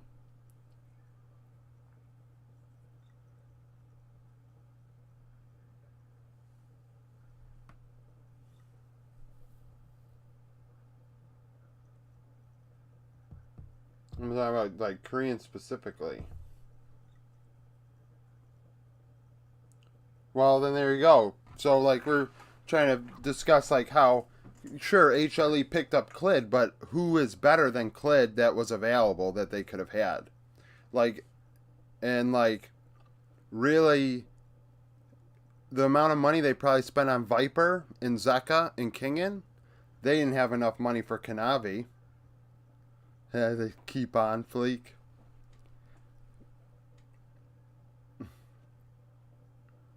I mean, really, like honest.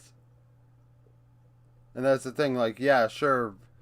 Like Damwon seems to keep Lucid. I mean, they're gonna keep. They kept all their players in contract prison. Rahel, Lucid, Thanatos, and top lane all are in contract prison. I mean, Pioshik is, but if Zeka and Kingen didn't want to play with Pioshik again, or maybe they couldn't have afforded him. That's the thing. Like, really, like this. What kind of like cheap jungler could they have found that would have been okay? Maybe On Fleek is the answer. Maybe it's Umpty. Should have maybe went after Umpty. I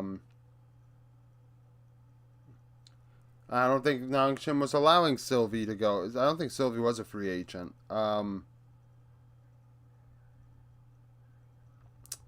Should have went after Steel. Maybe don't let Willer go. I think that's an argument that could have been had. Maybe don't let Willer go. you know, giving out Willers looking with Sandbox, that probably could have been a good idea. I mean, because honestly, like, sure, we can say Dread and Elam are available and Onfleek are available and all that, and Umpty, like I said, but really, when you look at it, are these guys actually better? Are they actually better than Clid going into the year? Like, really, do you really think that they are that much better than Clid going into the year? I don't. I think that they're all just, you know, and it was just like pick whichever one, and they end up picking one, and they suck.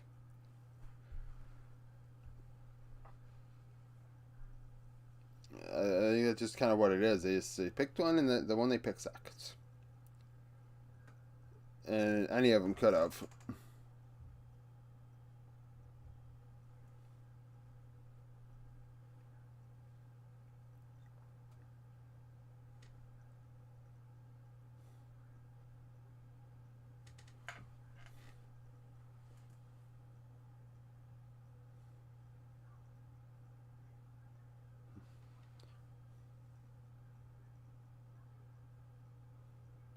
Well, to go to HLE, I could see if that would have been a upgraded spot from T1 Challenger. But maybe they didn't want a Challenger jungler. I mean, but then that's on them. And at that point, do you just keep Willer because he's young and has potential too? Um, or both, and you just use that as a sub. I don't know who the sub is on this team.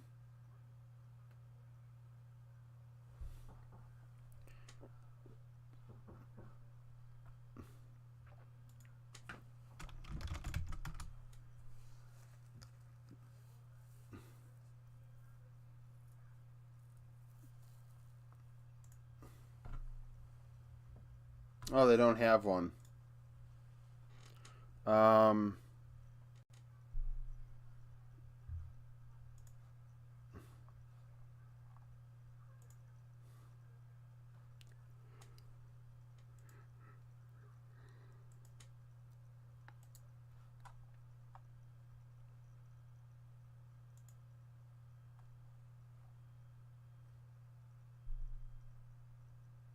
Fortis is actually older than I thought.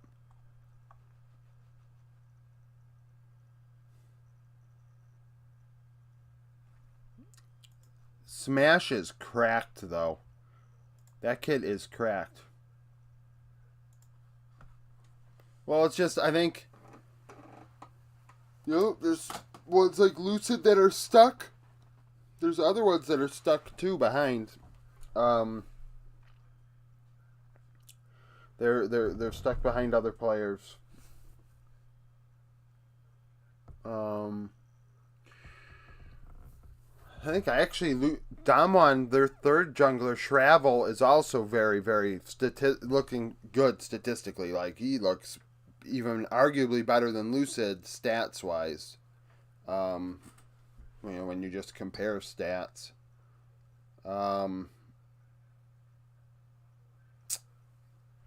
Trying to think. So you got Malrang that's out. Pioshik is out. I mean, River. I mean, all these guys aren't. I don't know. River's probably better than Clid, to be honest. Who knows what River? Who knows what River would be able to do with a team like HLE?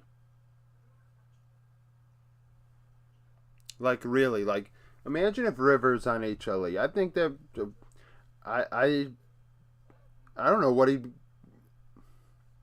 I think he'd be lost. He hasn't been in a position like this in years. Probably since PSG dominating the PCS. I think he would have be fine in this position.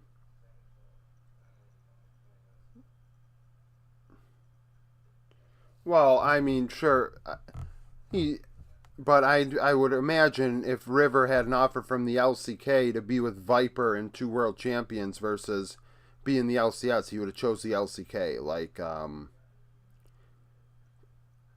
But I think that, like, honestly, like a player like River, I'm curious what he would do with these winning lanes.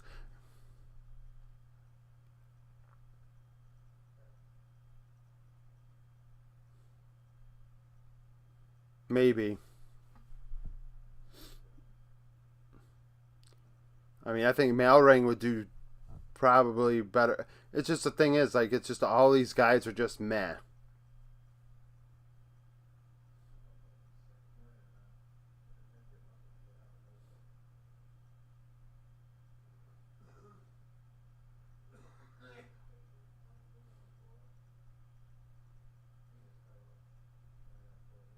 Well, that's the thing that I'm thinking of. Like a guy like Malring that doesn't, that's low resource, that just ganks and ganks and ganks. Like that's what I think River could be too. Like just ganks, like from all angles.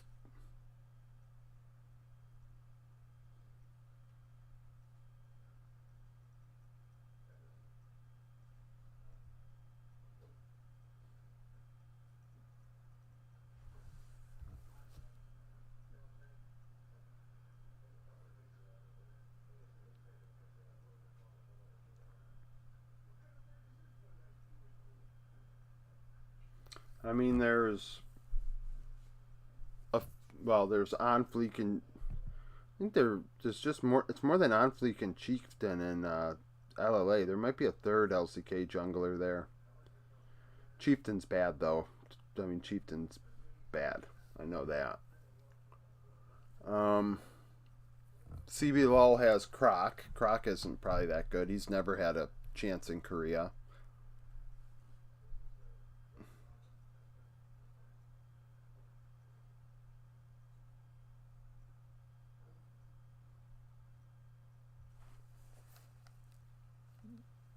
Well, this is a GG.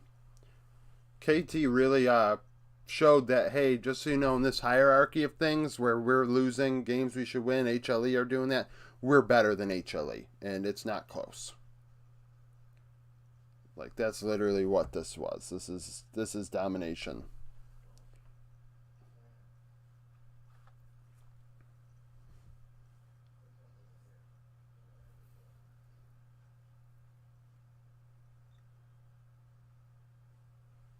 Tomorrow's the real showdown. Tomorrow is the real showdown. Nah, it's too early to tell. Probably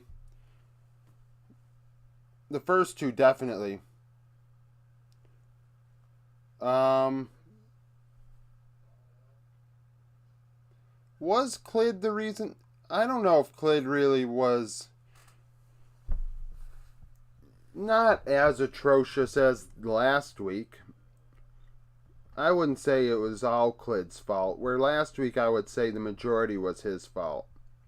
I don't know. Kingen looked really bad. He died like 6 times. Um,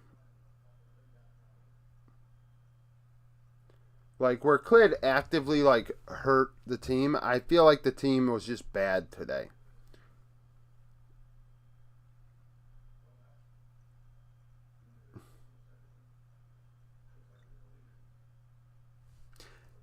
He had 6 deaths, so we can like say he did one, but like, well, like we were saying, well, like we've been talking about on the in the chat back and forth the last like 10 minutes. It's there aren't any better Korean junglers. There really aren't. It was just a matter of pick your poison. They picked one, and Clid is not good.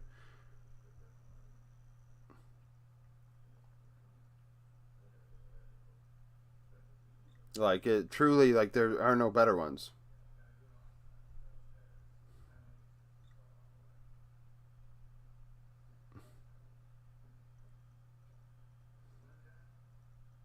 Protect's having an LS moment right now in the chat.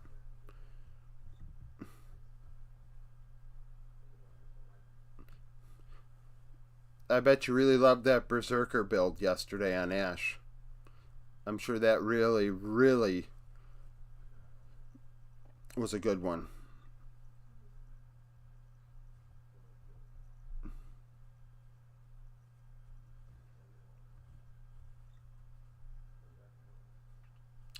FBI made Jin look like a champ yesterday. Not to say he didn't carry by no means. Like, that was a rough game. But Jin looked like a champ.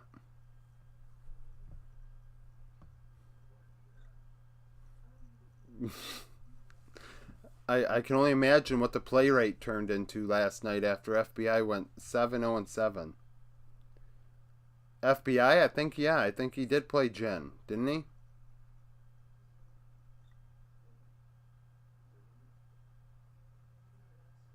I mean, he went 7. I think he went 7-0-7. He really dominated. Okay, like he carried. He carried. That was the best champ in that game.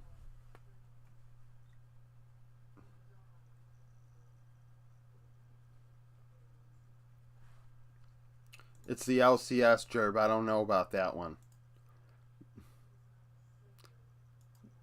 They kind of look the same no matter what champion they're playing.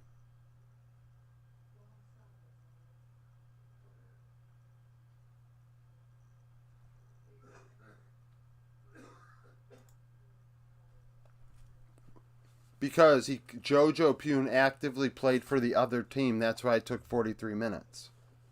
Jojo actively played for Golden Guardians. He actually even got out of his chair. That's why he died so many times. He got out of his chair and went and sat with GG. I mean, that's the only excuse for the play.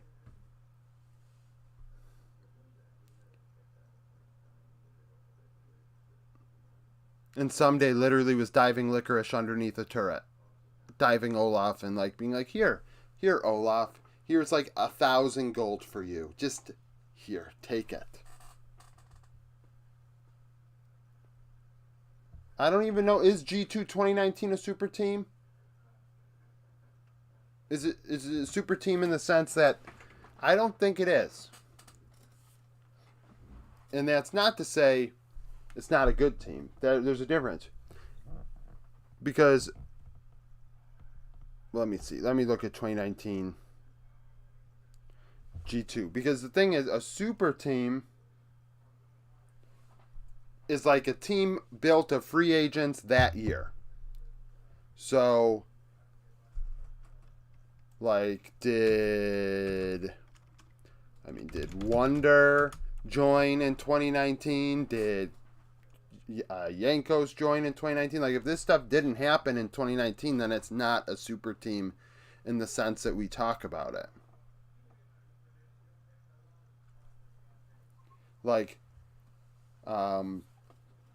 Like you think about last year's super teams: Vitality, TL, LNG, BLG. One could argue Nongshim. They all sucked. This year, XL sucks. HLE sucks. I could argue KT might suck. Yeah, but that's not what a super team means. Like Genji kind of was a super team last year because they added Chovy and it was a move, right? Like, but at the same time, is one player enough? Like, a super team has to be all free. I feel like it has to be majority free agents. Like, maybe like 2 players hold over, and it's like, okay, what about the next? You know, did the damn it. I gotta go to LEC 2019 and compare it to LEC 2018 for a second. Of course. Summer season. Don't lag. Do not lag. Get rid of this stopwatch. I don't need it anymore.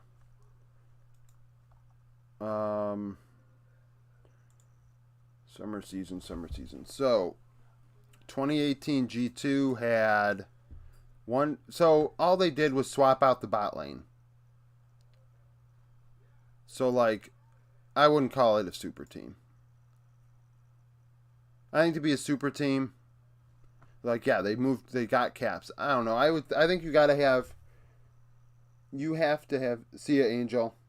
I think it's got to be the majority. So 3 out of 5 have to be there, new. You know, like new players. I think 3 out of 5.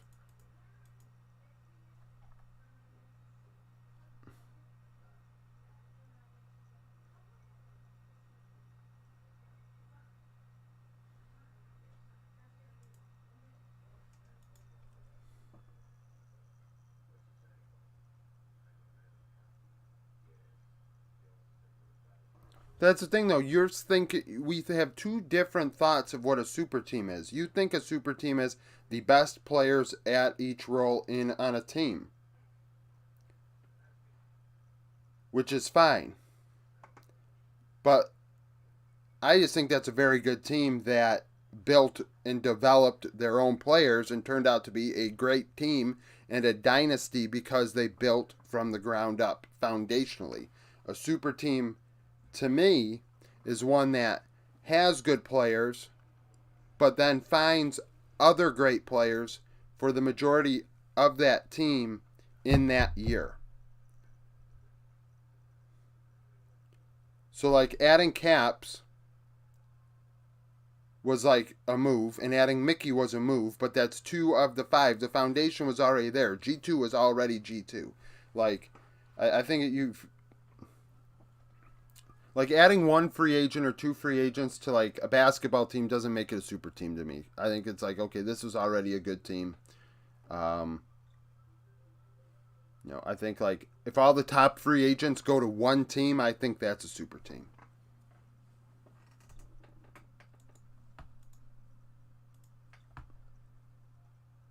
Let me see here. Let me look at Gen G 2021.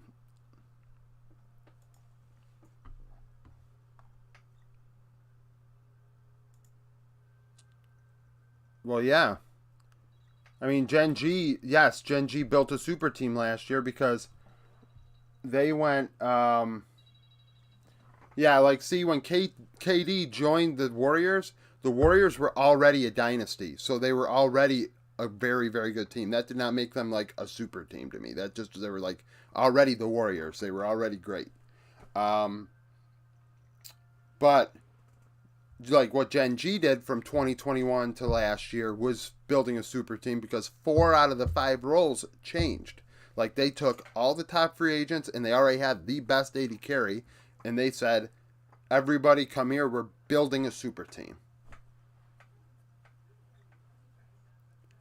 So that's the vibe I get from that. Guys, I'm going to go to bed because I slept like 3.5 hours last night. So I can make 2 videos today. The plan is LJL and Roundup. So thank you for watching. Thank you for hanging out. See you later. Yeah, thanks for the support.